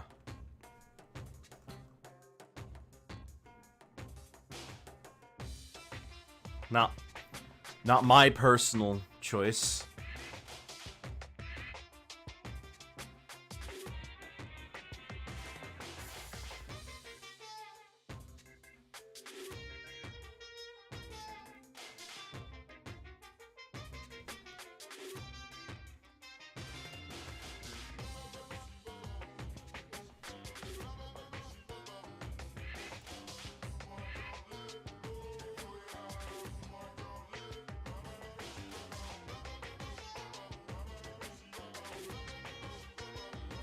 Classic Cream is a psycho stereotype.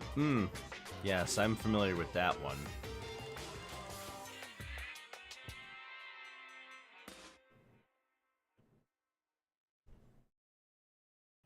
Alright, so I wasn't gonna do this originally, but I'm gonna add...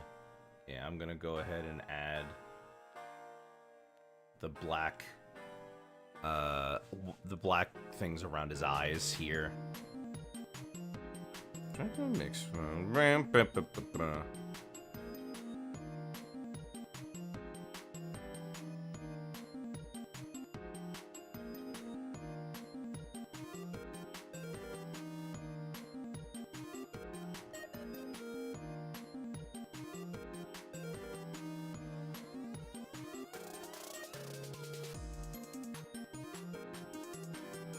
Remember vividly a bit where Rosalina was watching them, teaching them algebra, and they kept annoying her. Huh. Algebra.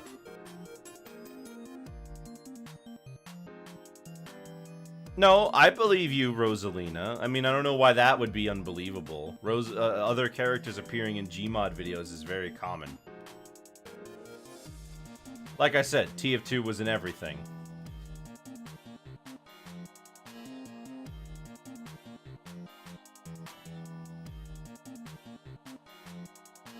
Hello, Pesky.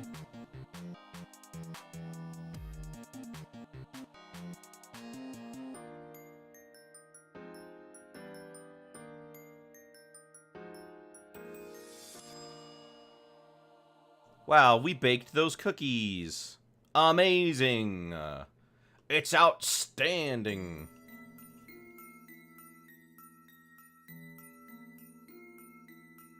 Go find the clip and post in the server later. Hilarious. Okay. Also, yes, I've heard of the 1940s version of Chicken Little. The one that was an allegory for World War II.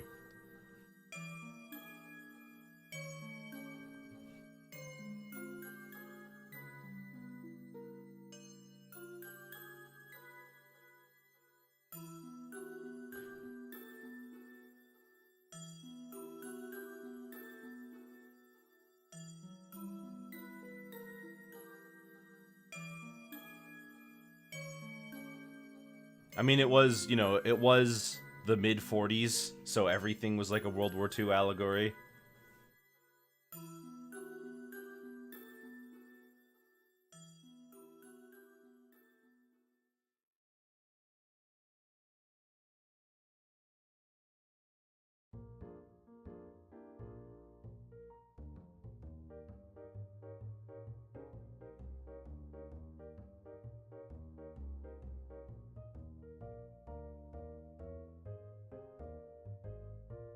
That explains why it ain't on Disney Plus. Well, that and in general because it's just,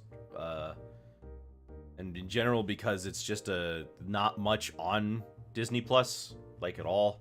Like they don't really have a lot of the shorts.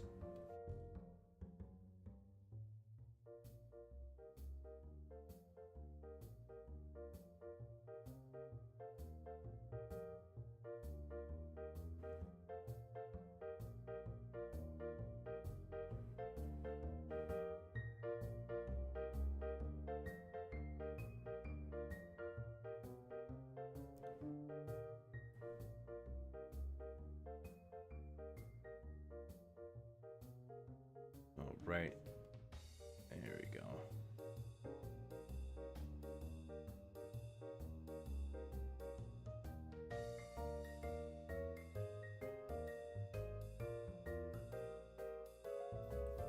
And then one more down here.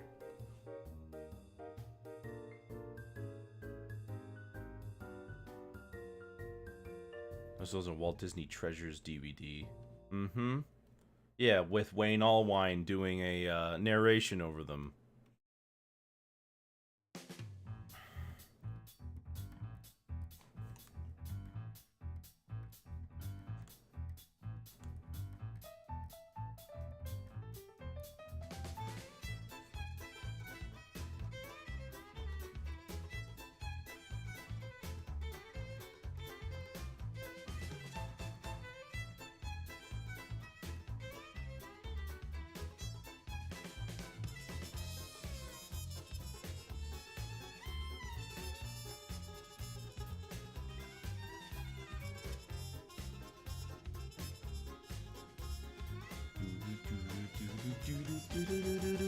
You know, I was talking to somebody today, the other day, rather, about the Little Mermaid live-action remake, and it was interesting. Well, they said basically that it was pretty much the same movie. Like, they really didn't change much. And then I asked, well, then what's the point? You know, if you're not going to change anything, why did you remake it? I mean, we all know why, but, like, it's just kind of a, oh, okay, sure.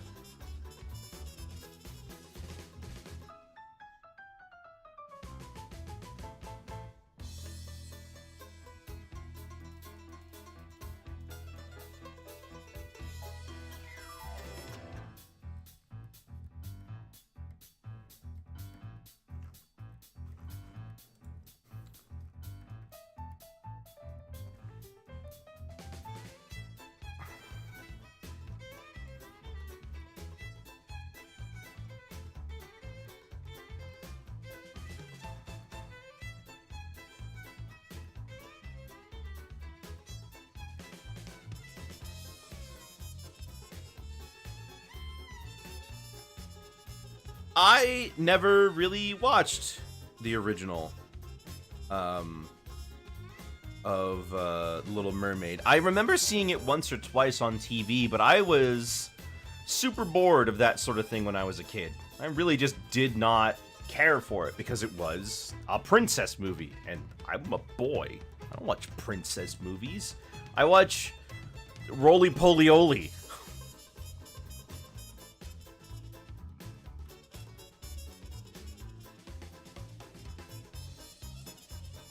You know, for men.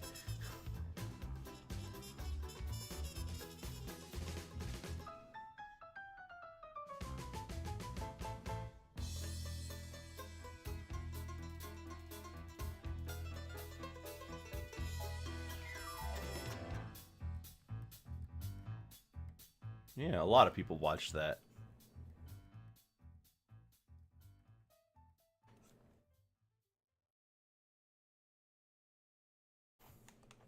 Wait a minute. We want to curve this a little more. Yeah, make that a little.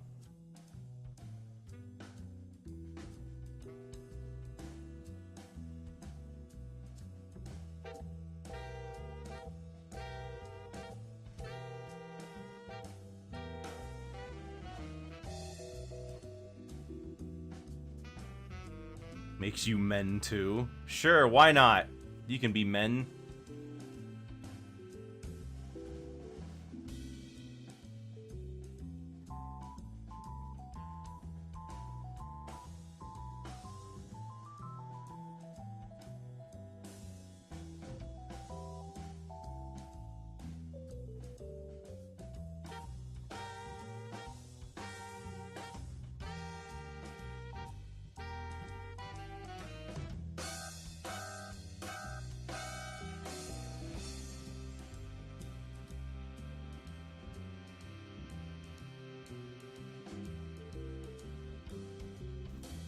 Well, it makes sense that that would be on Disney Plus. I mean, they've got a lot of their Playhouse Disney stuff from back then on there.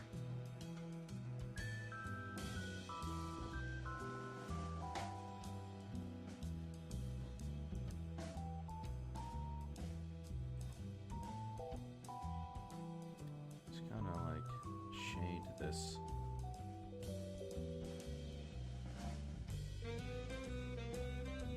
I didn't pick a bad color for this, did I? I don't think... It doesn't feel like I did.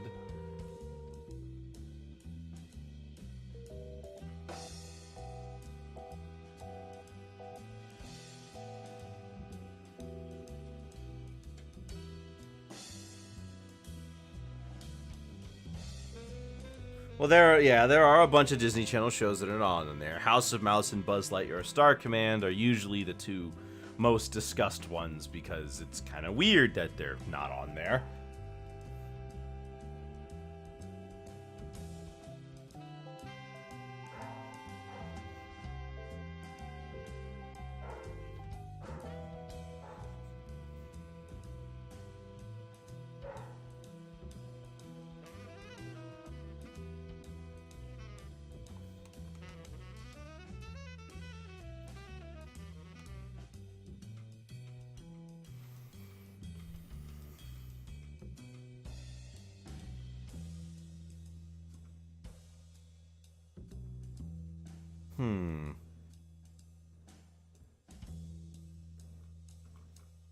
What do I want to put here?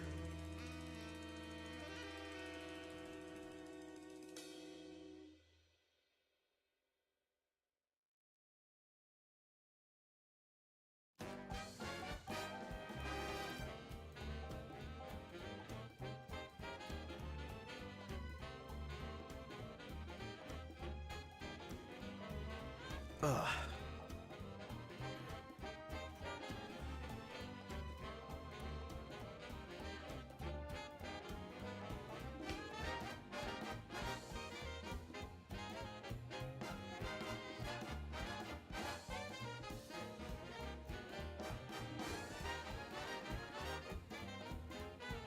I think I want to change this color here. Let me try to go for more like this.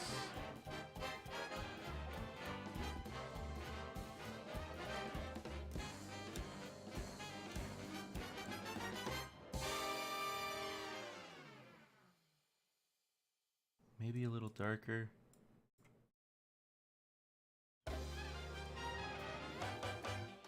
No, that's too red. That looks nice.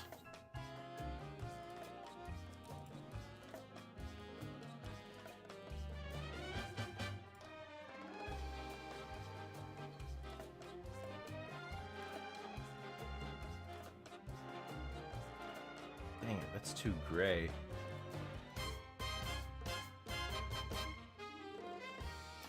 Maybe I'll just be fine with the one that I had before.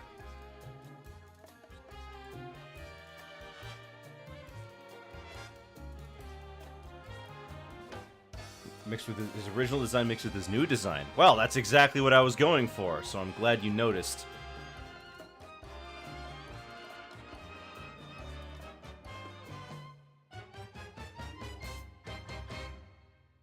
That's good. That's good to hear, because that's precisely the sort of vibe I wanted to get from this.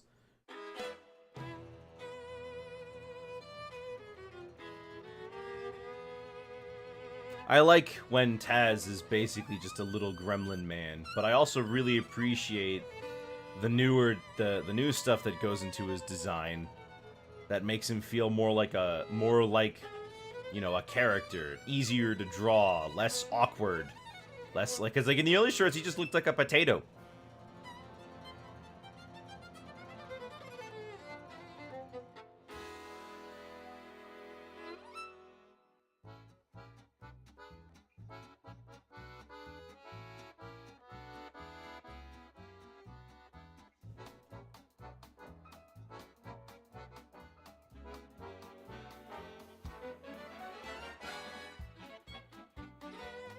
Taz's character in Looney Tunes show is very weird. Well, he's still an animal. Like he's like the most animalistic, except Bugs thinks he's a dog.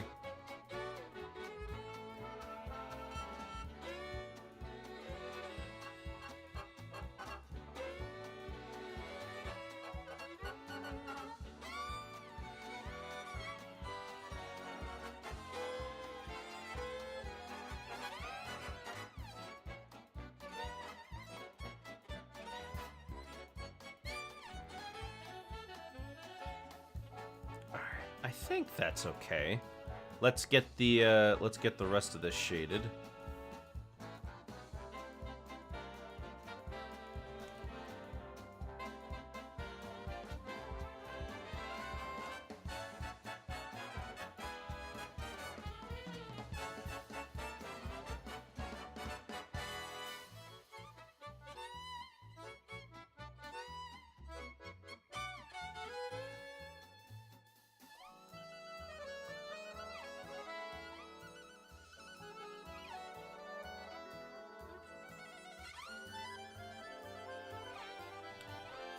Yeah, that looks good.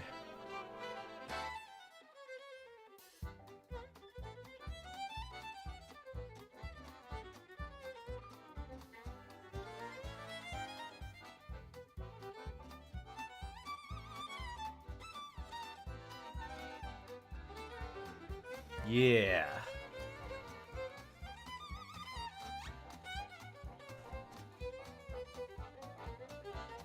Now for the hand.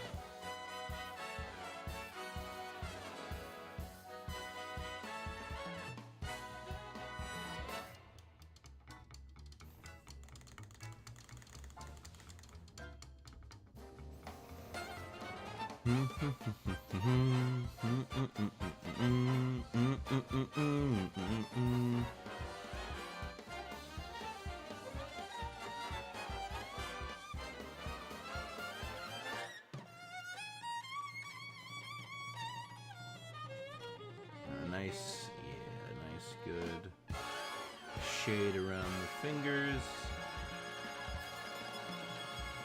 Gets you what you're looking for. Keeps the, there we go. Yeah, that's nice.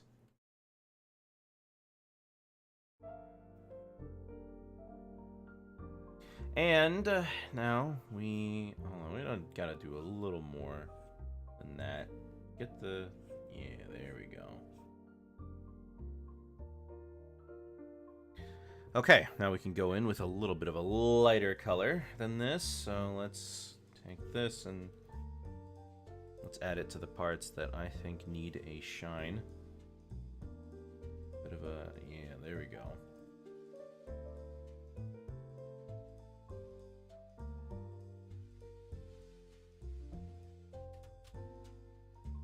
There we go.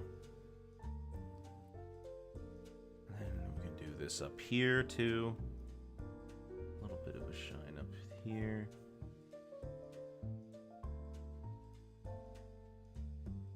Oh, this is okay. This is adding so much to this to make it feel three-dimensional. Oh, that's good. Okay, yeah.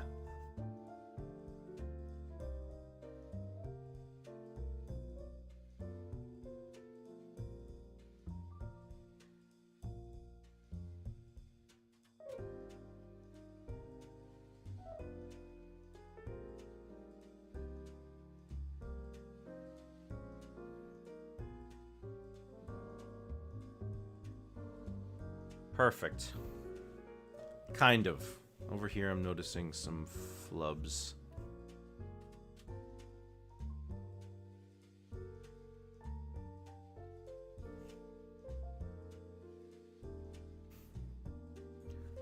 And then we erase around here.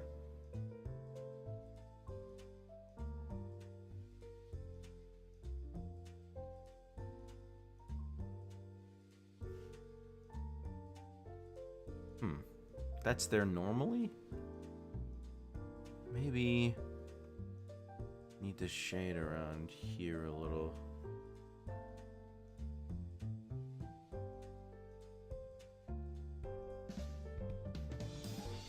Okay. We've got the body.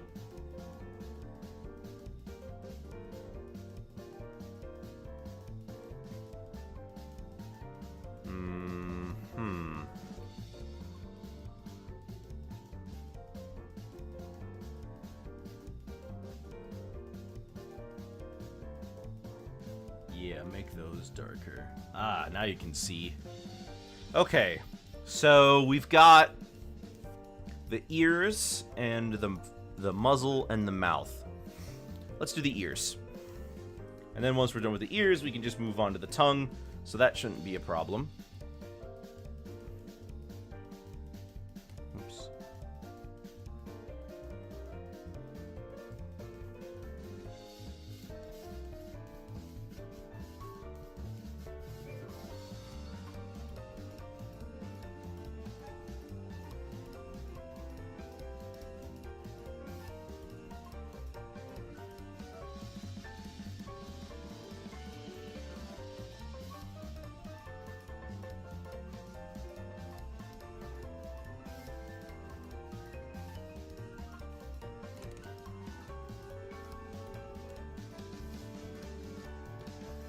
There we go.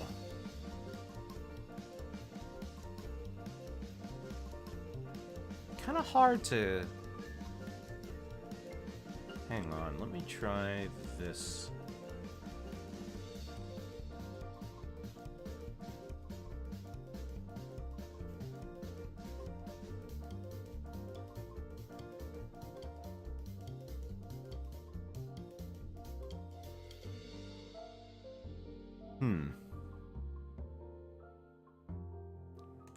Maybe let's start over with this.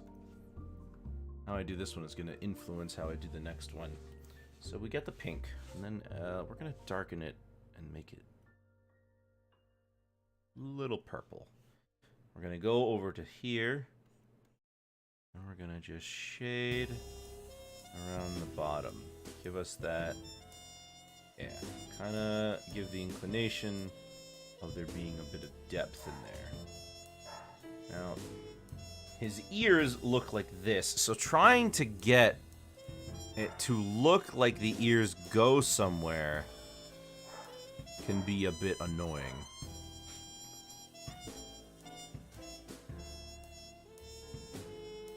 But I think I can make it work.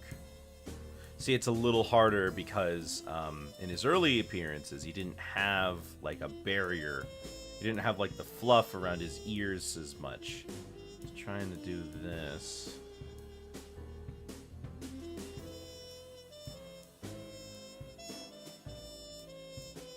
That's actually not bad.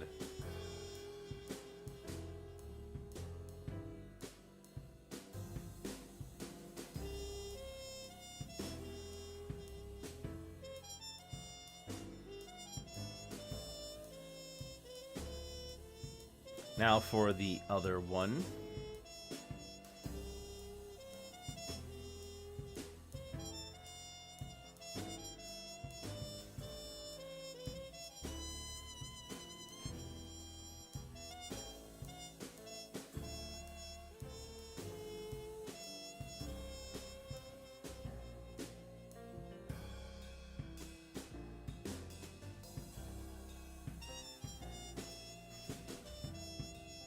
Then a nice shine on Haluche.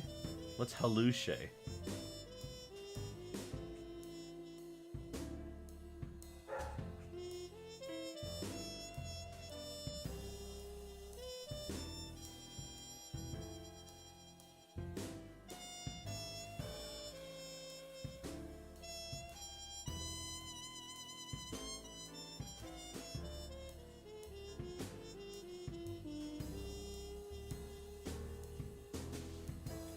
Okay, I guess that was the wrong response to Haluche.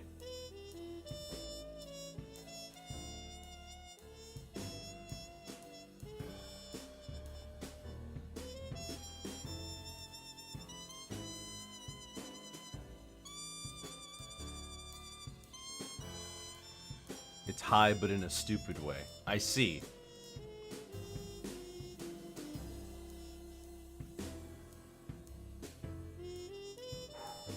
Ooh, looks like...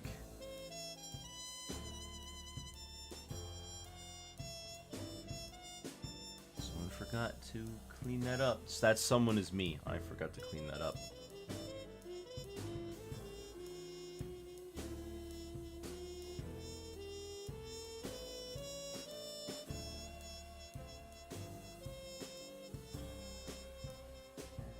And then go back up here. Kind of clean this up.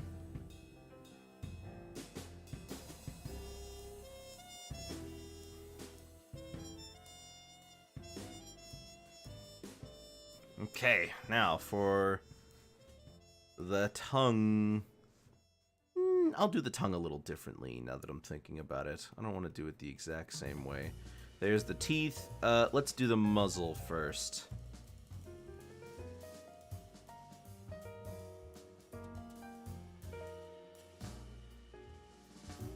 Guy's got a huge mouth.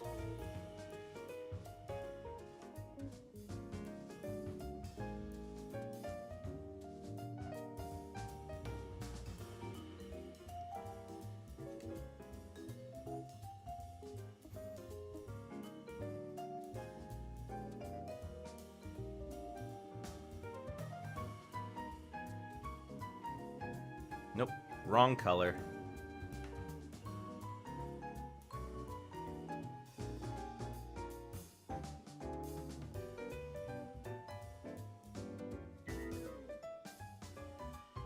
Much better. Yeah, that's a better color.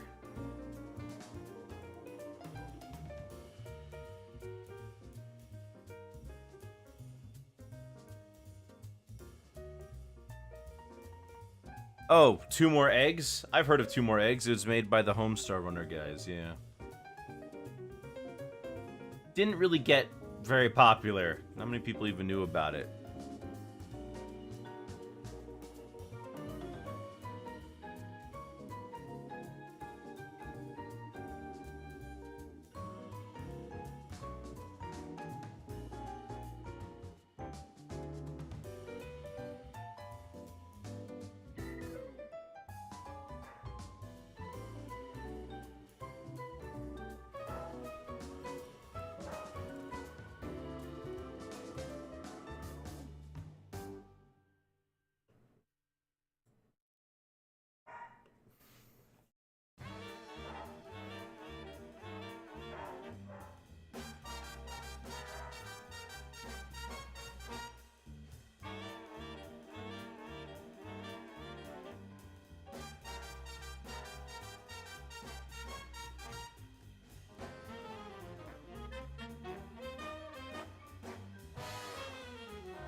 Boom, boom, boom, boom, boom. Okay, got a little more of that muzzle shaded in.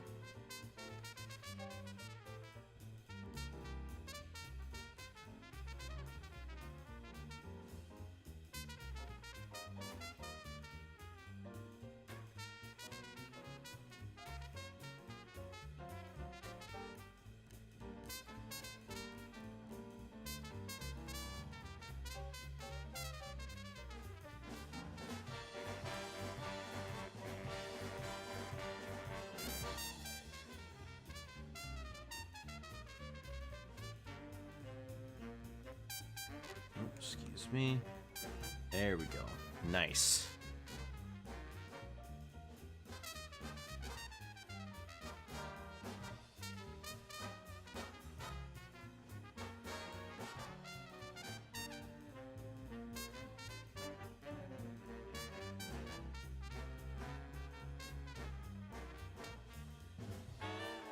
Now for the whites.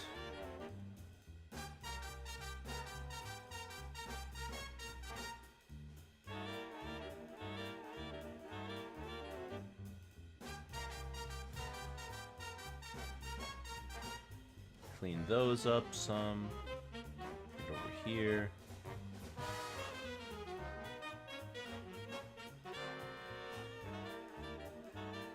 And then some over here. There we go.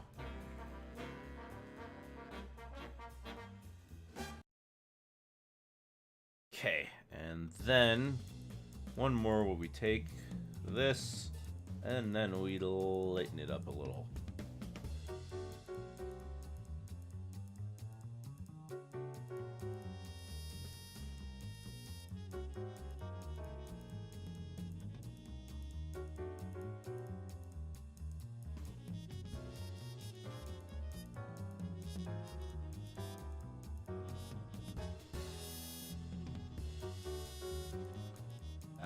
A little bit on the belly.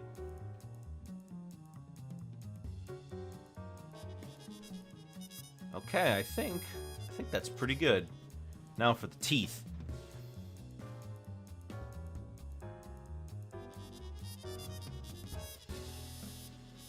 First things first, get these two.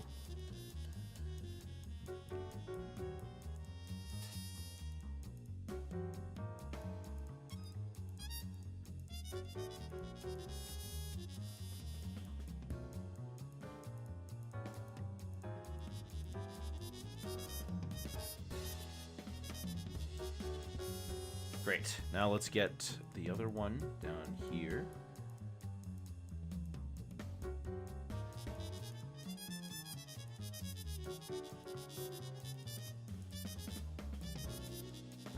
Okay, perfect. And now we can do the rest of them.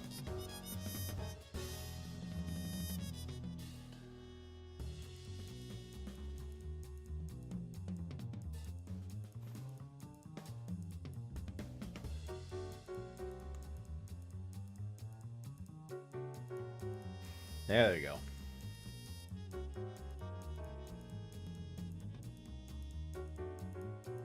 We can, yeah, get this all nice and then do the same down here. The little teeth and the big teeth, just the same.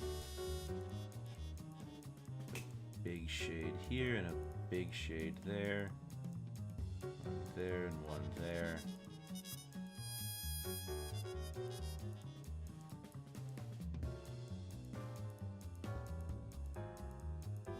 A nice shade here and a nice shade over there as well. Maybe make that a little smoother. There we go.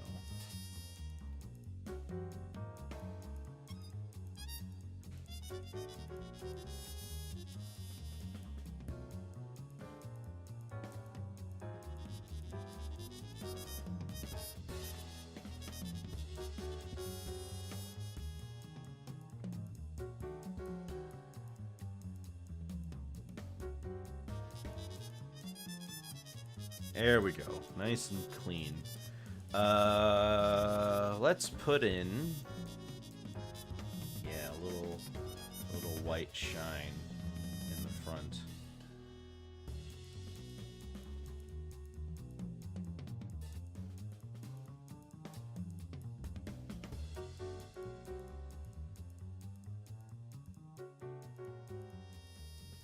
Okay.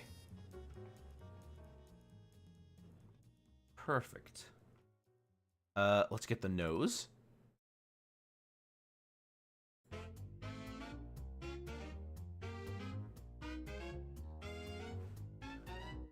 A big ol' shiny nose.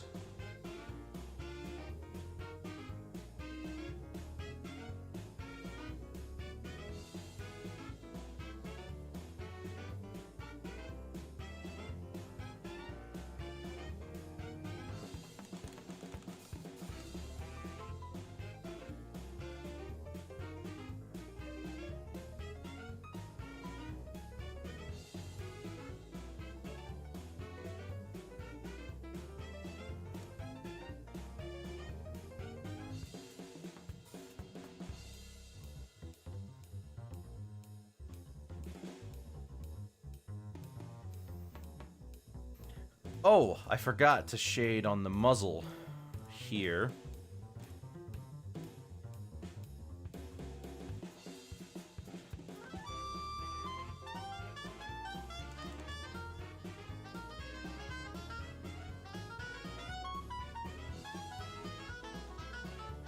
Whoops. Hold on. Oh, I should probably save. Hold on, there we go, view.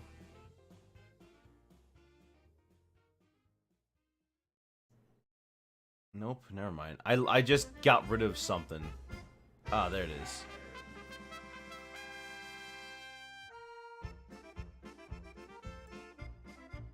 Nope, that's not it. View. should be under... Right? No. Yeah, Dockers. What are the... Artistic color selector? Nope, that's not it. How did I miss it?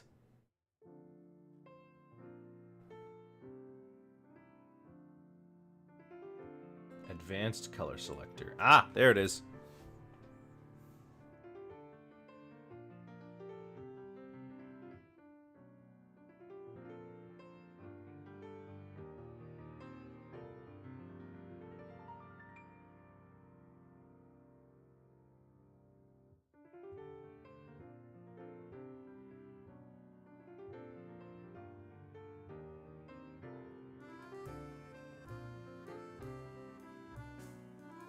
Excellent, excellent, excellent. Now, what's left? The mouth. The big ol' mouth.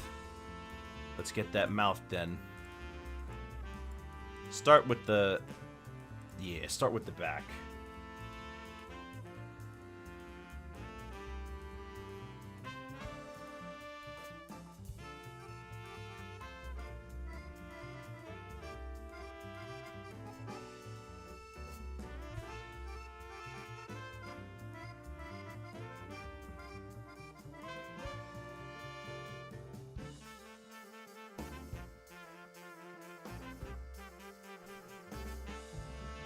Oh, I should probably add...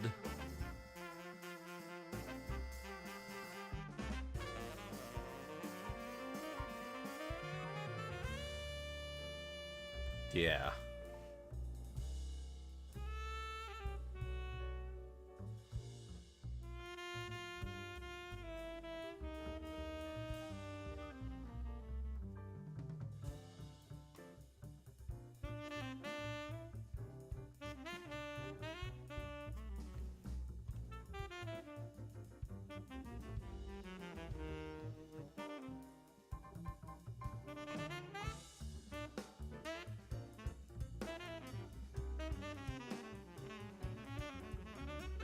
There we go.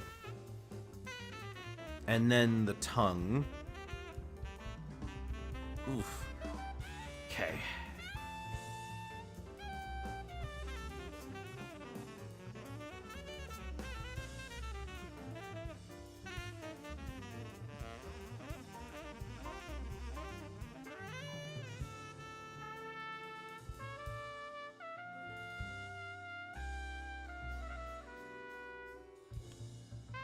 And of course we get another big one up here.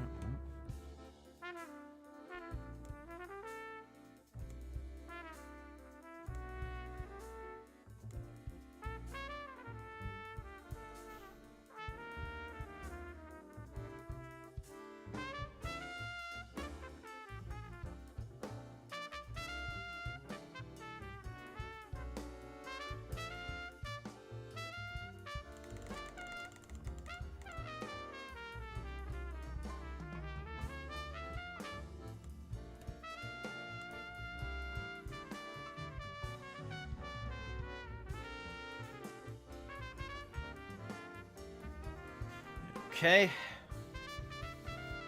Clean this up. Oh, that's nice. And then we can add another one. Just on the other side. And then we clean that up.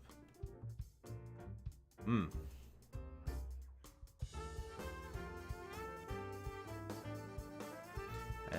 now from both of those, we can put these there. Actually, maybe not. I think leaving it dark like this works pretty well.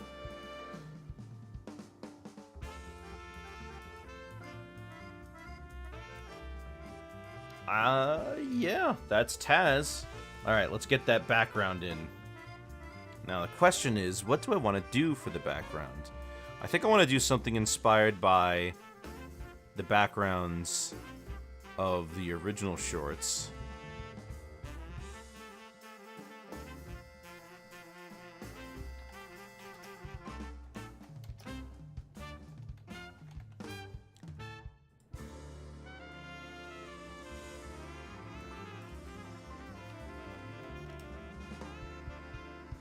Ah, there we go. Okay, here's what I want to do. Yeah.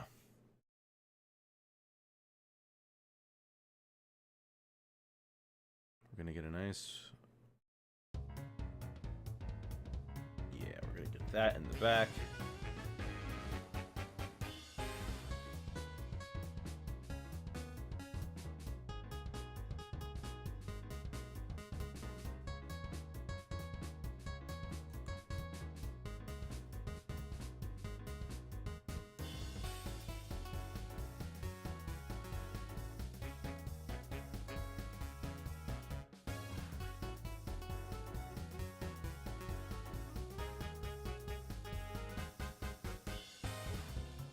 And some grass back there, so we can get some nice looking blades.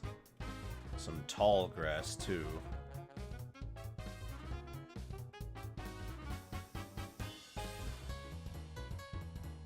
Fill some of this in to make it look less awkward.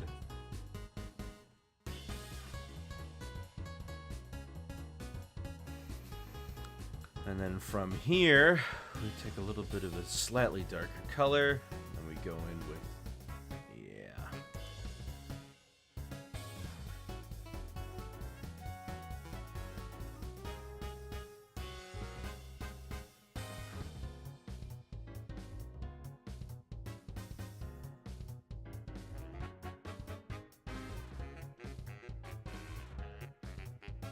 Excellent. And then in front of these,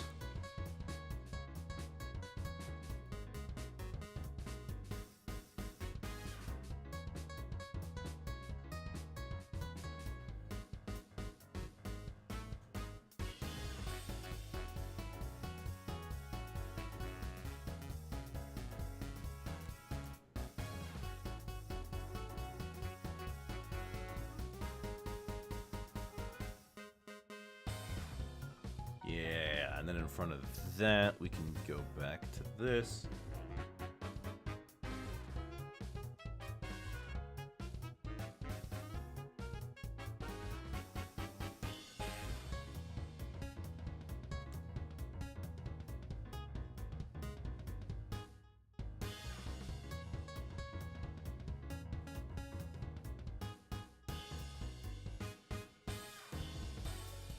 And on this, we want to airbrush some darker colors.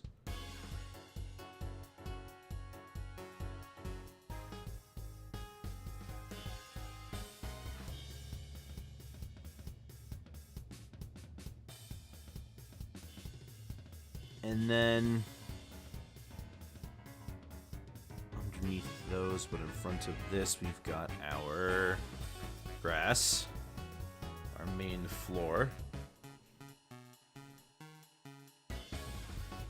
And this usually contains a gradient.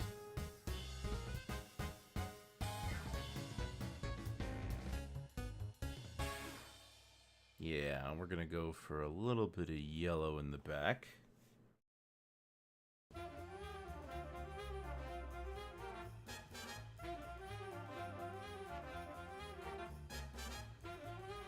And then on the top,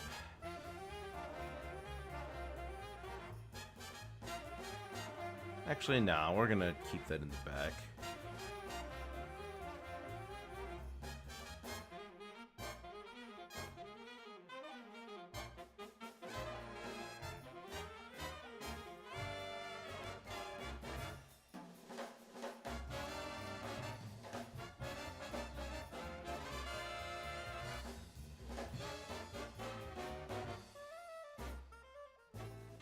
Yeah, and then, of course, we've got some more darkness back there. I think underneath these we want to include some more dark greens.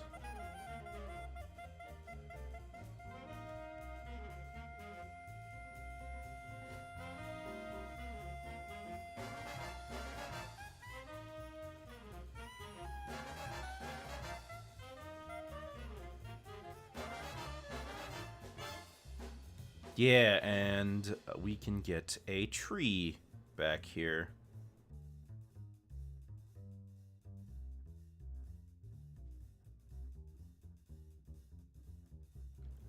It's gonna be like this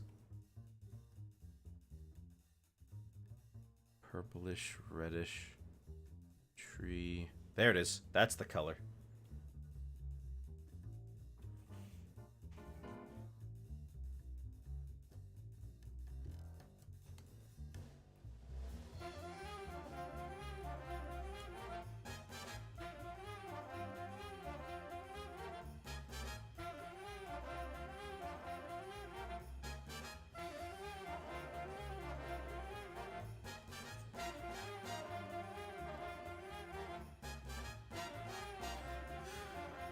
And on both of these, we're gonna have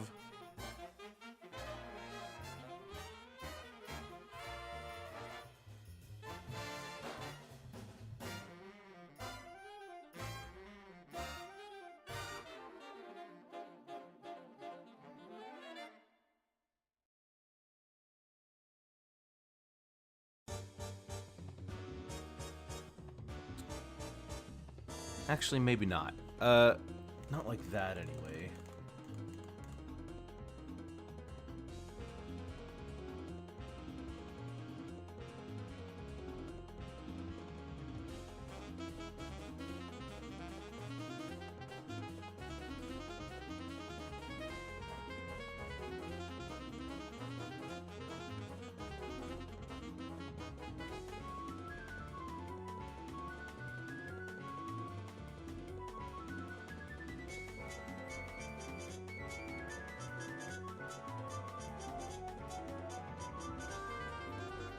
Oh, look at that.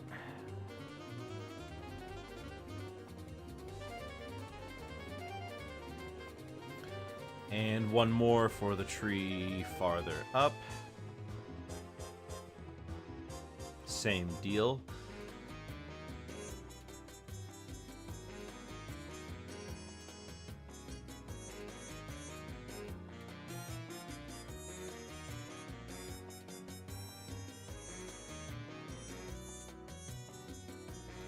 Okay. And then we can get some nice shading on the sides of the tree. No, it needs to be darker than that.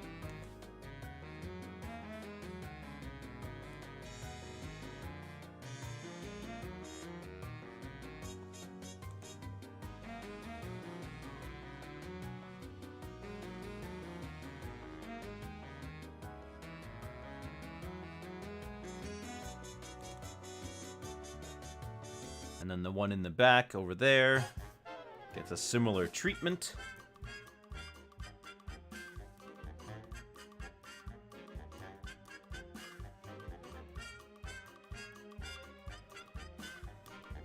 Okay, and now for the grass. One more little thing to make it just feel a little better.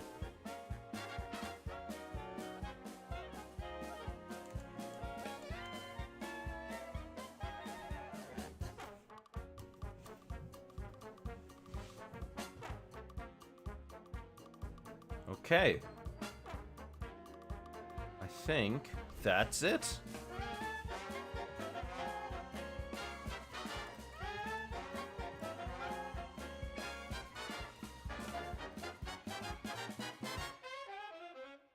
Yeah, I think that's our...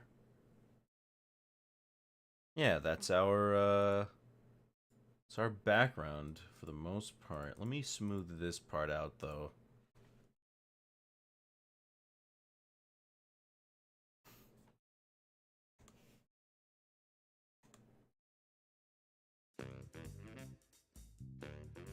We want it to look more like a bush.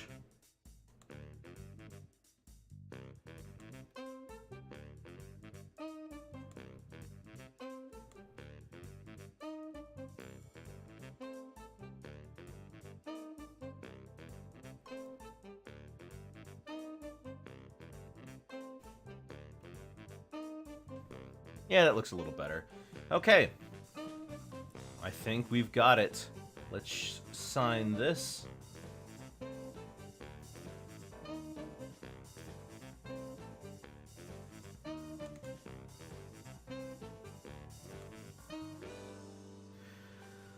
Okay, well, I think that's it. That's our Tasmanian Devil complete. This actually turned out kind of nice. I kind of like how this one looks. Pretty happy with it.